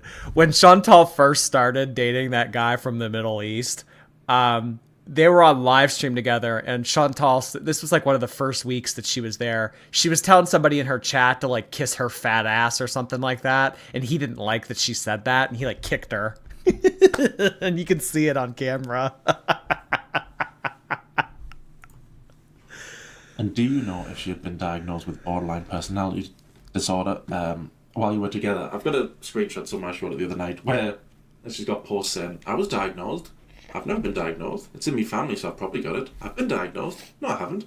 She did go to therapy for a very, very short time when we were together, maybe a few sessions. But no, she was not diagnosed with BPD while we were together. How did Twinkie act around Amber? Was Twink scared of Amber? We know, of course, that Beck was the one walking, feeding, caring for the animals on camera in live stream era. It seemed like Twinkie hated Amber but loved Beck. What were the animals like when she was on the binge monster, man? When she was shouting, when she was kicking off, when she was being horrible? I bet the animals were scared. I don't think that she was afraid of Amber, but I definitely do think that there were times that she preferred me. When the binge monster would come out or when she would be yelling, the animals didn't like that, so they would leave. Looking back now, did you ever notice or clock Amber looking or talking about PDF type of things? The only thing that I can think of is her Billie Eilish crush that she had when Billie was still under 18. What was the final straw that made you end? Nicole, thank you. I'm not some immobile freak. Oh, yeah. If you guys don't know what that's a reference to, when Amber first started dating Emily, she said, I'm not some kind of immobile freak, knowing that Emily's last partner was somebody that was bedbound in the hospital. Oh my god, I had forgotten about that. Yeah, the immobile freak comment. Velocitoddler, thank you. Joel Olstein is a prosperity gospel peddler. True Christianity doesn't claim him. I mean, not to go off on a tangent here, but I'm just saying, anybody that has the kind of house that he has and the money that he kind of has, I mean, are you really who you say you are? Lives the way that he does. KT, thank you. Jordy and Mr. Snowflake in one live. What a treat. It's like a 2-for-1 deal. See you later. Actually, if you guys have been around for a while, you would know that he and I did something together in like a live stream. Who remembers that? That was like probably the first year that I started doing these. That's like, remember the dual live stream that we did together? That was a long time ago. Oh god. Scuds, hey, please look up Darvo and apply it to Amberlynn going forward. Thank you. Darvo. All right, thank you. Is that an acronym? Thank you. And things. And what would you say is Amber's worst trait that you didn't believe until it was over? I've already answered this in Karina Kaboom's Q&A, but basically we had an argument because she was pretending to be me in text messages to our friends, and that started a big, huge argument, and I went and spent the weekend with my family and just decided that I couldn't continue anymore. I would say that Amber's worst trait was how mean she was to me and how she would pick on me. And I didn't see that until we had broken up and I was watching old videos back. I was in an abusive relationship with a narcissist before, and one day it just clicked and I realized I was relieved to not have to see him. What was the moment that made you go, I don't want to be around her anymore? I have to get out of this, because that moment is a total game changer. There wasn't a specific one moment, but there had just been so many different things that had happened and things just snowballed, and then we had that big argument, and then after that I left, and then I did feel that sense of relief that you're talking about. I would ask, did you truly not care about her size when you... Isn't that crazy that people don't realize how bad their situation is until they're not in it anymore? Or until they start getting treated the way that they're supposed to be treated? Like, putting up with all that shit for all that time and then not having to deal with that anymore. It's like, this feels so foreign to me. Must feel good. Bong Princess, thank you. Hi from work at Starbucks. You always come on when I'm closing to keep me entertained. Here's part of my tips today as a thank you. Thank you so much, Bong Princess. I appreciate that. I used to be an everyday Starbucks girly pop. I used to go and always get that very berry hibiscus. But then they took it off the menu. I loved that thing. Thank you, Bong Princess. I appreciate that. Love to all of our baristas out there. Luminous Beats, thank you. Really appreciate your super chat. Nice to see you, Luminous Beats. Thanks for stopping by. Amber Robertson, thank you. Just wanted to shout out my amazing boss, Bert, for allowing me to watch you in the background. I use your streams like a podcast, and it helps me get through the day. Bert, you are a real one. You are a real one. Fat girl drama really helps people get through their shifts. It's very necessary. It really is. I mean, I think that should be a part of like a package for your employees. You know, PTO, time off, parental leave, 401k, dental, vision, fat girl drama in the background. I mean, these are one of the amenities that you can list. Yeah, exactly. Exactly, Teardrop. Thank you, Amber Robertson. Haley, hi. I recently fractured my elbow and nothing makes me feel better than tuning into a Geordie live. Oh my God. I'm so sorry to hear that, Haley. Fractured your elbow. Ugh. The only bone that I've ever broken was my collarbone. And it healed up pretty nicely. Sorry to make your super chat all about me. I just don't really know what to say about that. Sorry you broke your elbow. Sorry you're blind. You first started dating? And did you ever get frustrated talking to her because of her lack of education and vocabulary?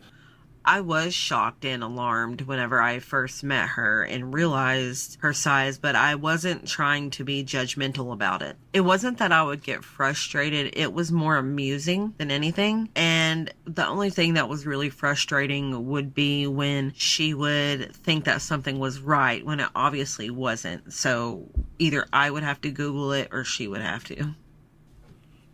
I don't remember if you told us or not, but what was the incident that caused your family to intervene? Never heard of a family intervening for that.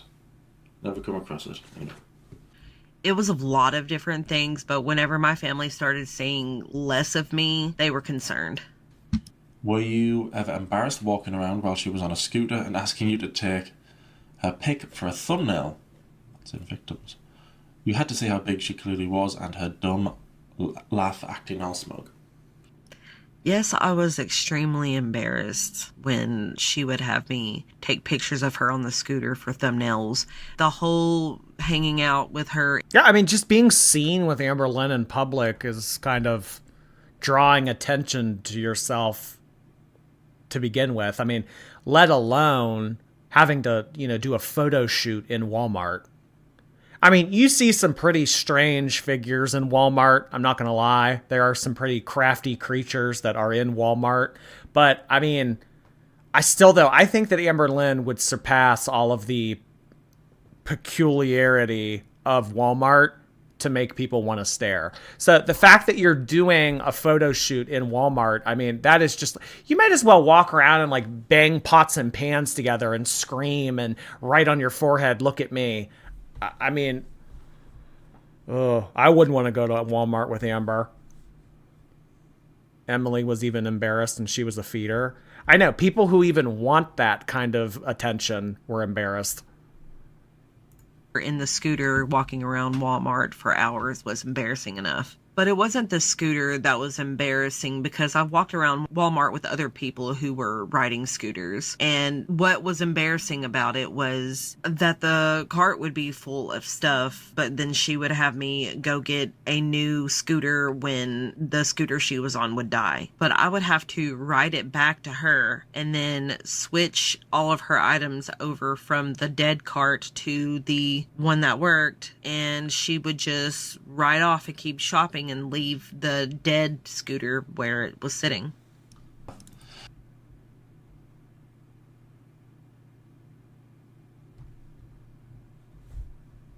What the fuck? Okay, picture this.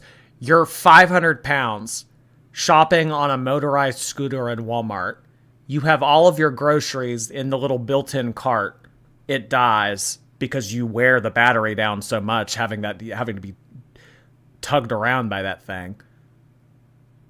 And then you force your girlfriend to go get you a new motorized scooter, and then you have them load up all of the items from your dead scooter into the new scooter. I mean, here's what I want to know. Did Amberlynn at least put in effort to get up on her own 2 feet and move to the other scooter? Or did she have to be like hoisted? Like, did they have to get like a forklift and move her from the dead scooter to the one that had battery? The transferring of groceries from the dead scooter to the one that had battery. And then Amberlynn continuing to ride off on it.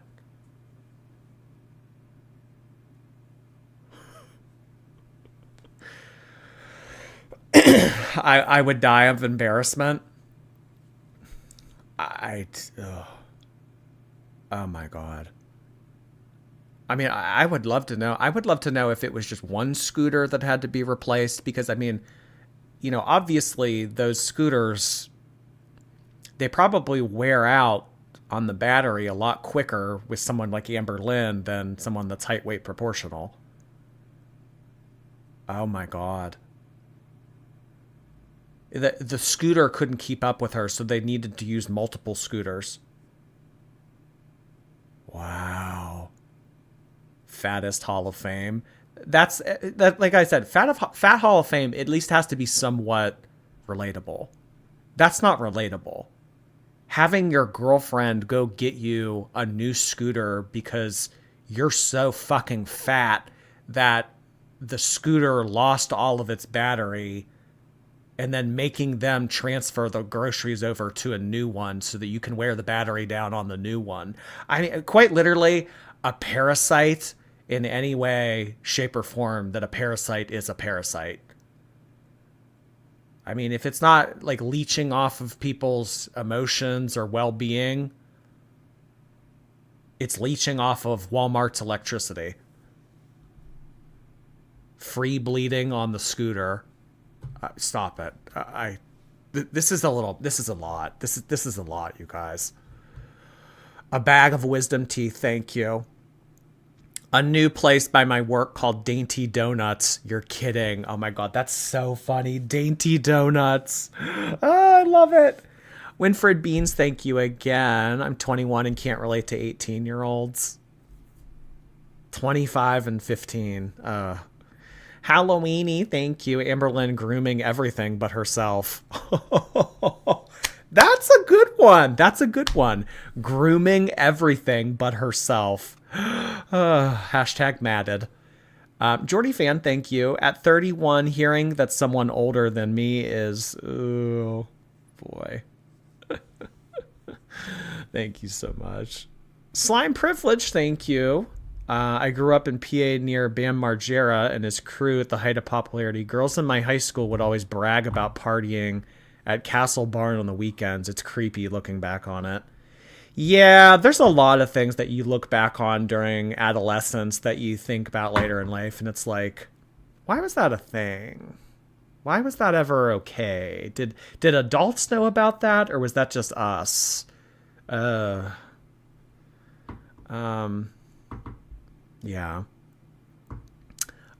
A's Lynn, thank you. Drake Bell called me at 2 a.m. when I was 13, and I thought it was so cool until I became an adult and realized how creepy it was. You know what? There was another thing that happened with a girlfriend that I used to have. What was that guy's name? Help me out here. He was like, he had a grill. He had dreadlocks. He was white.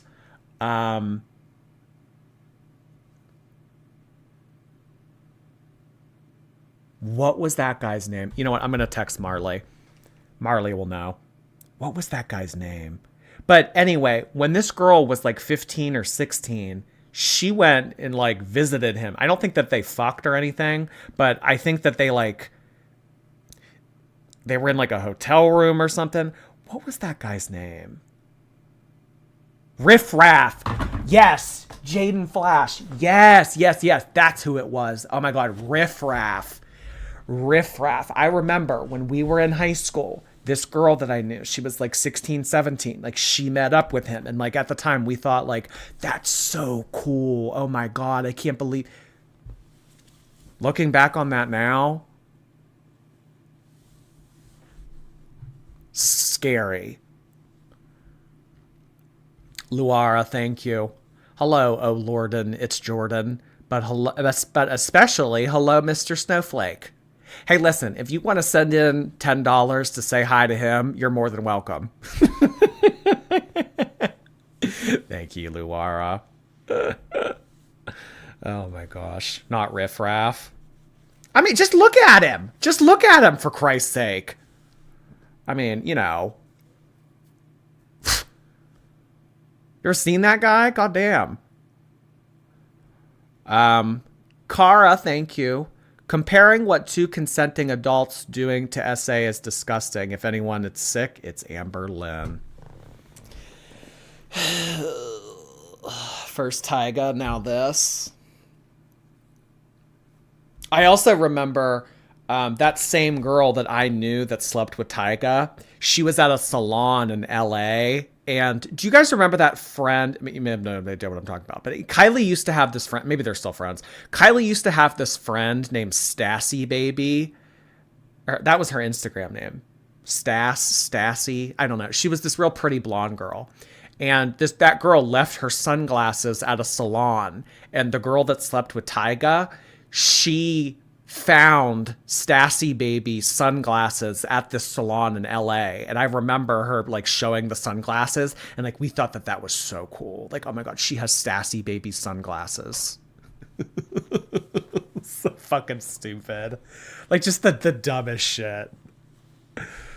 Sorry, that was a tangent. Anna, thank you.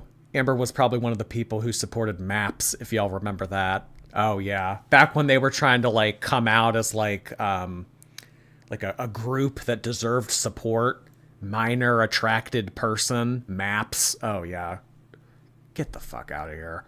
Biscuit, thank you. My cat's sitting here making biscuits for Amber to eat. Oh, I love when cats do that with their paws. Yeah, that's fun. Thank you for sharing.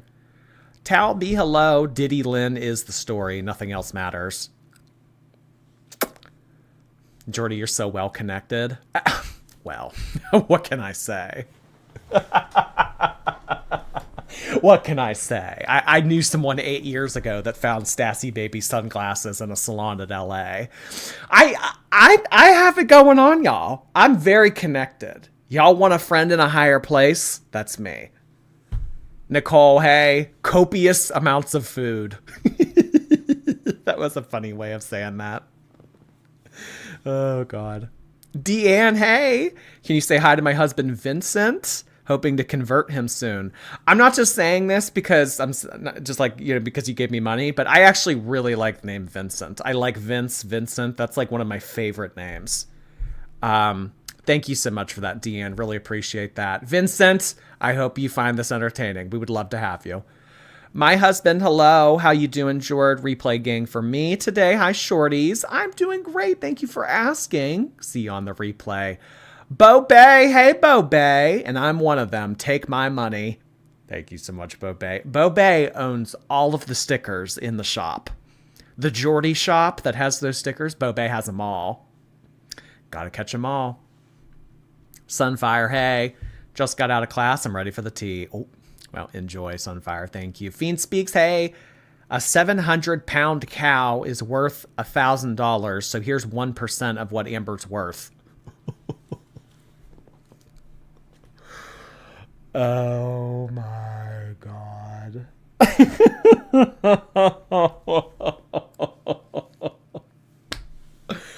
Fiend Speaks, thank you. Oh, my God. Y'all killed me. Sarah, hey, I just projectile vomited on my boyfriend of a year, and I'm here to make myself feel better. Oh, my God. Well, that's a test. That's definitely a test. You know, they say when you start to be able to be comfortable around your partner to the point where you can fart around them, projectile vomiting on them, that's definitely a test on its own. Thank you, Sarah. Leash, hey, Leash. My favorite part is how eloquent and level-headed Beck is throughout all this. I just know that makes Amber seethe even more. Yeah, because, I mean, a lot of the time that we've seen Beck make commentary or say things in videos, they come across as very stringy, very, like, ideas really aren't fully formed, kind of wishy-washy. I mean, No shade to Beck, but that's kind of how their content has always come across to me. But not now. Not now. I mean, the delivery, the forming of the thoughts, the idea, this is all very well done. I agree with you. Megan, thank you. The reason she posts thirst traps under TikTok is because kids watch. That's why she doesn't post them on YouTube.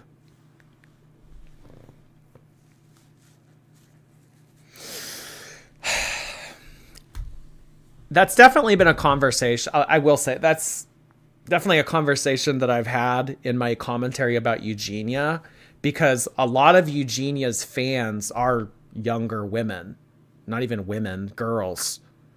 It is. It's like, I mean, these people that, I mean, you see like these like 13-year-old girls come up to Eugenia at Disney and it's like, oh my God, I love you. I follow you on whatever. It's like, why is a 13-year-old girl infatuated with Eugenia Cooney? And I mean, she's on TikTok, and I mean, you know, the people that send her money and everything, I think it's kids with their parents' credit cards. Because I mean, really, what level-headed adult supports Eugenia Cooney? Well, that knows about her anyway. Tristan, hey, catch you on the rewatch. Thank you so much, Tristan. Fairy Nymph and EBDB, thank you for your memberships, guys. Welcome, welcome. Hello. Apathetic, thank you. I work in optometry and I know how thick your glasses are.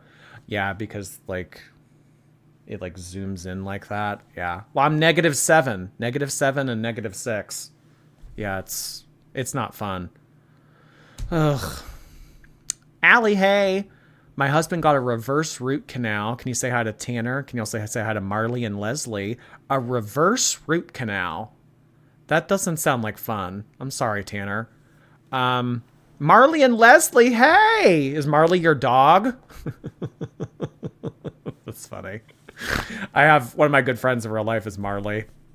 I should let her know that someone's named her dog after her.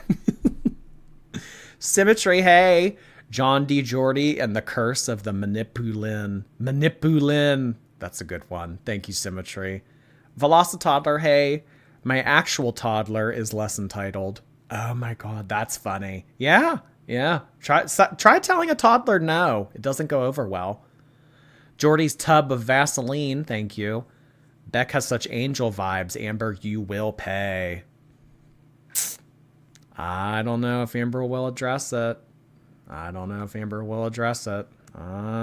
know. Probably not. They've kind of backed her into a corner and she doesn't have anything to say. Quart of Milk, nice to see you. Been Replay Gang. Just wanted to pop in and show love. See y'all soon. I really appreciate you, Quart of Milk. You know, that's just the way live streaming goes sometimes.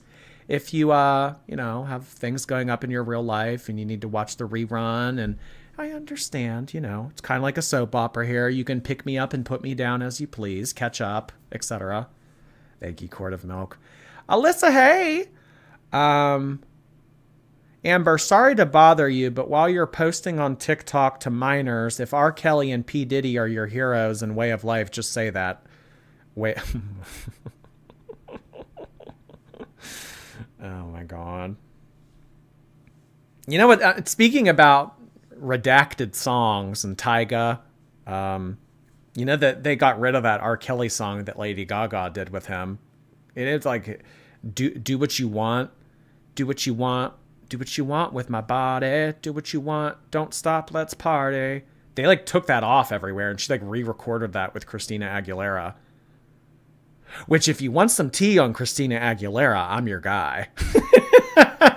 Her brother, anyway. Darmascus, thank you. Timers is a common control tactic. My ex used to give me timers and curfews, and it got bad. Would even make me stay on the phone to make sure I didn't stop anywhere, and controlled gas money too. I don't know like what goes through people's heads where it's like, I want to be this big of a piece of shit. I really don't. I'm so sorry that you had to go through that, Darmascus. Ugh, glad to hear that that's your ex. Ugh. Kitsune, hey. My girlfriend of 5 years broke up with me and I feel like shit, take my money. Oh, I'm so sorry to hear that. 5 years is a long time. Oh gosh. I'm thinking of you, Kitsune. That's going to take a while to bounce back, or, Hopefully sooner. Sorry to hear that. There's no easy way to process that. Alexis, thank you. I'm definitely putting philanthropist on my CV now. Thank you so much. Oh my God. My friend, Bobby, if you guys have ever seen him in my videos or whatever, Bobby, he used to work for a recruitment agency. Like he was like a headhunter basically. And he got an application one time and under like, I don't know, like on like the resume under like work experience, it said volunteer Twitch moderator. I'm not kidding. I remember him sending that, like taking a picture of like the little snippet of the application where it said volunteer Twitch moderator. Someone put that on their resume.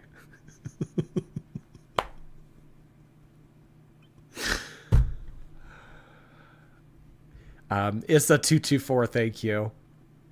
Bring back Blanket Mountain. Oh my gosh. I don't have my blanket within arm's reach, but I do have my yellow blanket within arm's reach. I know that the Geordie blankie emoji is me with my blue one, but I have my yellow one nearby right now. Thank you so much, Issa. I really appreciate that's very generous of you. Thank you. Lucid Lullabies, hey, bedbound and beyond. Oh my God. She kind of, normally we've called Chantal Buzz Lightyear though. Elena Thomas, thank you for your memberships. Amber cease and desist letter, thank you. Instead of Mary Jane Rotten Crotch, it's Amberlynn Rotten Crotch. Full Metal Jacket reference. Well, I don't get that reference, but hopefully someone else does. Thank you so much for that. Spoil Sport, thank you so much. Very generous of you. I learned that someone I work with is into the Amberverse. It felt so surreal using girl world terminology with someone IRL. You were mentioned and we talk about reaction channels. Saw your live and it reminded me to say, hey, oh my God, that is too funny. Thank you so much, Spoil Sport. I really appreciate that. Oh my God. Oh, now you can use all the Amberisms at work. Oh, that'll be fun for you guys. Justin Bailey, thank you. Moderation Queen has a video called Amberlynn Reed lying about being bedbound for 20 minutes straight. Can we please watch it after this? Love you. So I'm actually thinking what we're going to do after this is we are going to finish up tomorrow with the remaining 13 minutes of this video. Then we'll do Amberlynn's vlog. And then time permitting after that, we can either do beanbag and a curry or something. Amberlynn Reed lying about being bedbound for 20 minutes. We don't do a whole lot of retros around here anymore, but I like looking at miscellaneous clips and videos, compilations like that. So I can definitely take that into consideration. Thank you so much, Justin. Really appreciate the suggestion. Abigail, thank you. Jordy, look up. I washed myself with a rag on a stick from The Simpsons. That's Amber. Oh my God. Thank you, Abigail. Jordy's tub of Vaseline, thank you. Amber's first Horcrux is her Little Debbie scrapbook. Come, Nagini, I must keep you close. I don't know if she would. Honestly, she actually probably would be smart to put a Horcrux into Twinkie because Twinkie will probably outlive her. Did I say that out loud? Kathleen, thank you for the super sticker. The Chola and Chonklas, thank you. Silent Creeper, Watcher of Lives. You helped me get through the roughest life. Focus on laughter and smiles. Love that for you. Can't thank you enough. I really appreciate you sending that in. Life can be so shitty. So fucking shitty. So depressing. So dark. So doom and gloom. I'm really happy that I could come on here and provide a sense of laughter or entertainment for you guys. It really means the world to me when you say things like that. Thank you so much. Iron Mama, appreciate 7 months. Welcome back. I just had to stop in and say, bitch. Thank you. Oh my God. Tori, a kid at Chuck E. Cheese fell and fractured his tibia last weekend. It's been so sad. Tibia. That's this bone. Because it's your tibia and your fibula. And this is your ulna and this is your radius. Tibia. Oh my God, he fell at Chuck E. Cheese and broke this bone. Ow. Ooh. Ow. Yikes.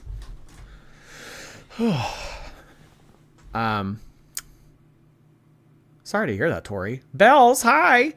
I will be getting my blood taken this Thursday, and to distract myself, I'm going to listen to your stream. Also, sorry you're jaundiced. Oh, getting blood isn't. It just hurts for a second.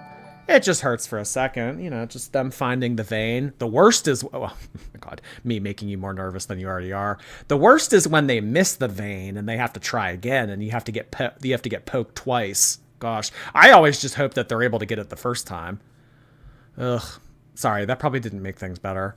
Who bought a sticker? That already went away. Whoever that was, thank you so much for buying a sticker. Jordy's leg reveal? No, that was a knee reveal. You guys can see my legs on Instagram. You can even see my feet on Instagram.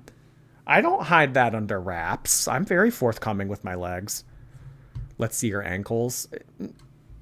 No, that's okay. I've been sitting on it and they look like a weird shade of red. So I'm going to let the blood flow back into it. I don't feel like showing it off right now. Bobe, thank you so much. She's such a POS about the scooter situation. I can't believe that. That's... It doesn't surprise me, I'll say that. Idiot Witch, thank you. I forgot to defrost dinner. Take it out, it is. Oh, well, Fat Hall of Fame, they're not forgetting to defrost dinner. Oh, wait, take out, it is. Oh. A really fat thing is, and I actually did this recently in that vlog I put up on my other channel, is going grocery shopping and then getting takeout as soon as you're done grocery shopping. That's fat. You know what? That can go in Fat Hall of Fame.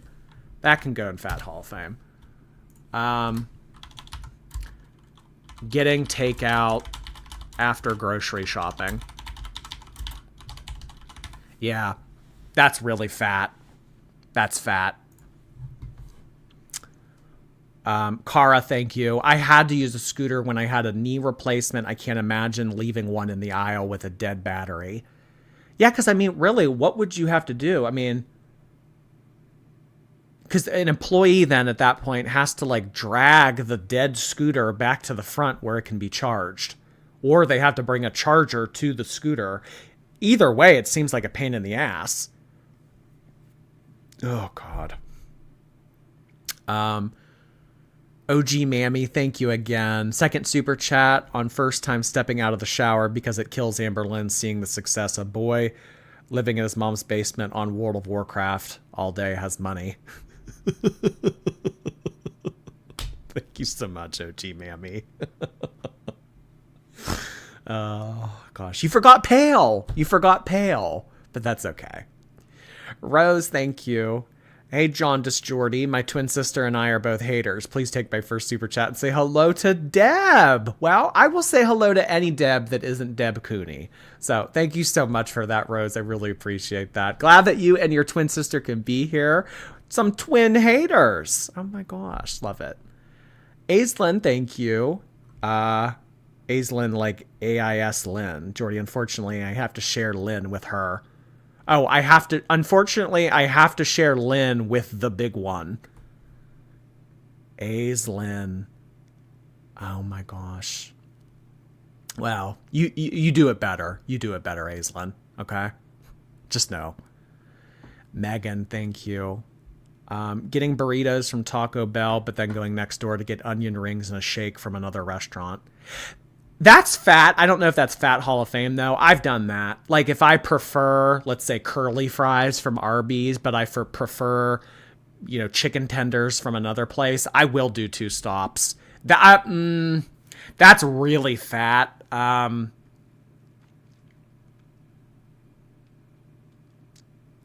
don't know. You know what? That actually might be a good candidate. That's a thinker. I'm going to have to think about that one. Because that is really fat. Sad Bard, hey, I've watched the past couple of streams, didn't decide to sub. Well, thank you so much for subscribing. Welcome. Thank you. Not quite amazing Grace, thank you. Woke up with a cat on my head. He must have known you were live. Say hi to Leopold Kilmuski. Oh my gosh, Leopold. The only Leopold I ever knew was Leopold Stotch, so it's nice to meet a new one. Thank you so much, Amazing Grace. Or not so. Caroline, hey, I'm 10.5 in both my eyes. It's a sad life. Oh, gosh. 10.5. Oh my gosh. I'm so sorry. It's not nice. It's not fun. It's not cute. It's not anything. I'm sorry to hear that. OG Mammy, thank you again. Here's my third super chat. I wanted to let you know my sister-in-law saw Amberlynn at Target, and everywhere she went, stares, horrified and shocked, but not lustful. You mean she didn't ask for an autograph and tell Amberlynn how pretty she was and how nice she smelled? Oh my gosh. That's funny. They saw her at Target. Oh boy. That's too funny. That is too funny, OG Mammy. Odd one. You're my favorite YouTuber. No one, not even Amberlynn Reed, can make me hate you. Oh, well, thank you so much, Odd One. You're such a sweetheart. Thank you. OG's oh no, thank you. 5 months with the girls. Oh my god, can you believe it? 5 months already. Oh gosh. Feels like yesterday. Thank you so much, OG's oh no. Welcome back, Spoil Sport. Hey. I've never broken a bone. How'd you break your collarbone? Sounds painful, but we all have them. We do all have bones. We do, we do. I was in a car accident. Thank you so much, Spoil Sport. Velocitoddler, hey, thanks for being you. My days are long, but alone with my toddler all the time. You help my mental state so much each evening. I wish I could do something like reactions, but I'm not funny. Well, it's not for everybody. It's not for everybody. I mean, you know, there's a lot of things that you guys are good at that I could never do. Not everyone can come on here and make commentary about 500-pound people. Listen, I've found my forte in life, okay?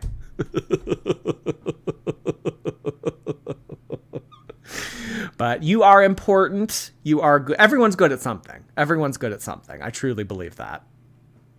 Thank you so much, Velocitoddler. You're always so sweet. Carissa, thank you again. I have Amber's live next to me, and her chat is way more interesting than her. People are arguing, and there's a teardrop person. People are arguing in Amber's chat, and there's someone named Teardrop in her chat. Oh, God. Do you think that Teardrop's trying to be, like, a double agent? You think that she's trying to, like, be friends with Chantal, or be a mod for Chantal and Amber? Oh, my God.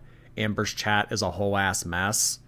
I'd love to know how many viewers she has. I'm sure that there will be tea posted about it somewhere in the community. Oh, boy, that sounds like fun. Thank you, Carissa. I appreciate the videos you sent earlier this evening as well.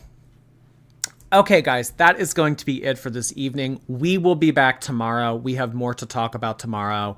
We have 13 minutes left on this. We have a reaction, and then we have anything that may come out about the live. So we have another big night tomorrow. Be here or be square, as Amberlynn put it. Thank you so much for being here, guys. I really appreciate all the donations and memberships. You guys mean the world to me. You truly do.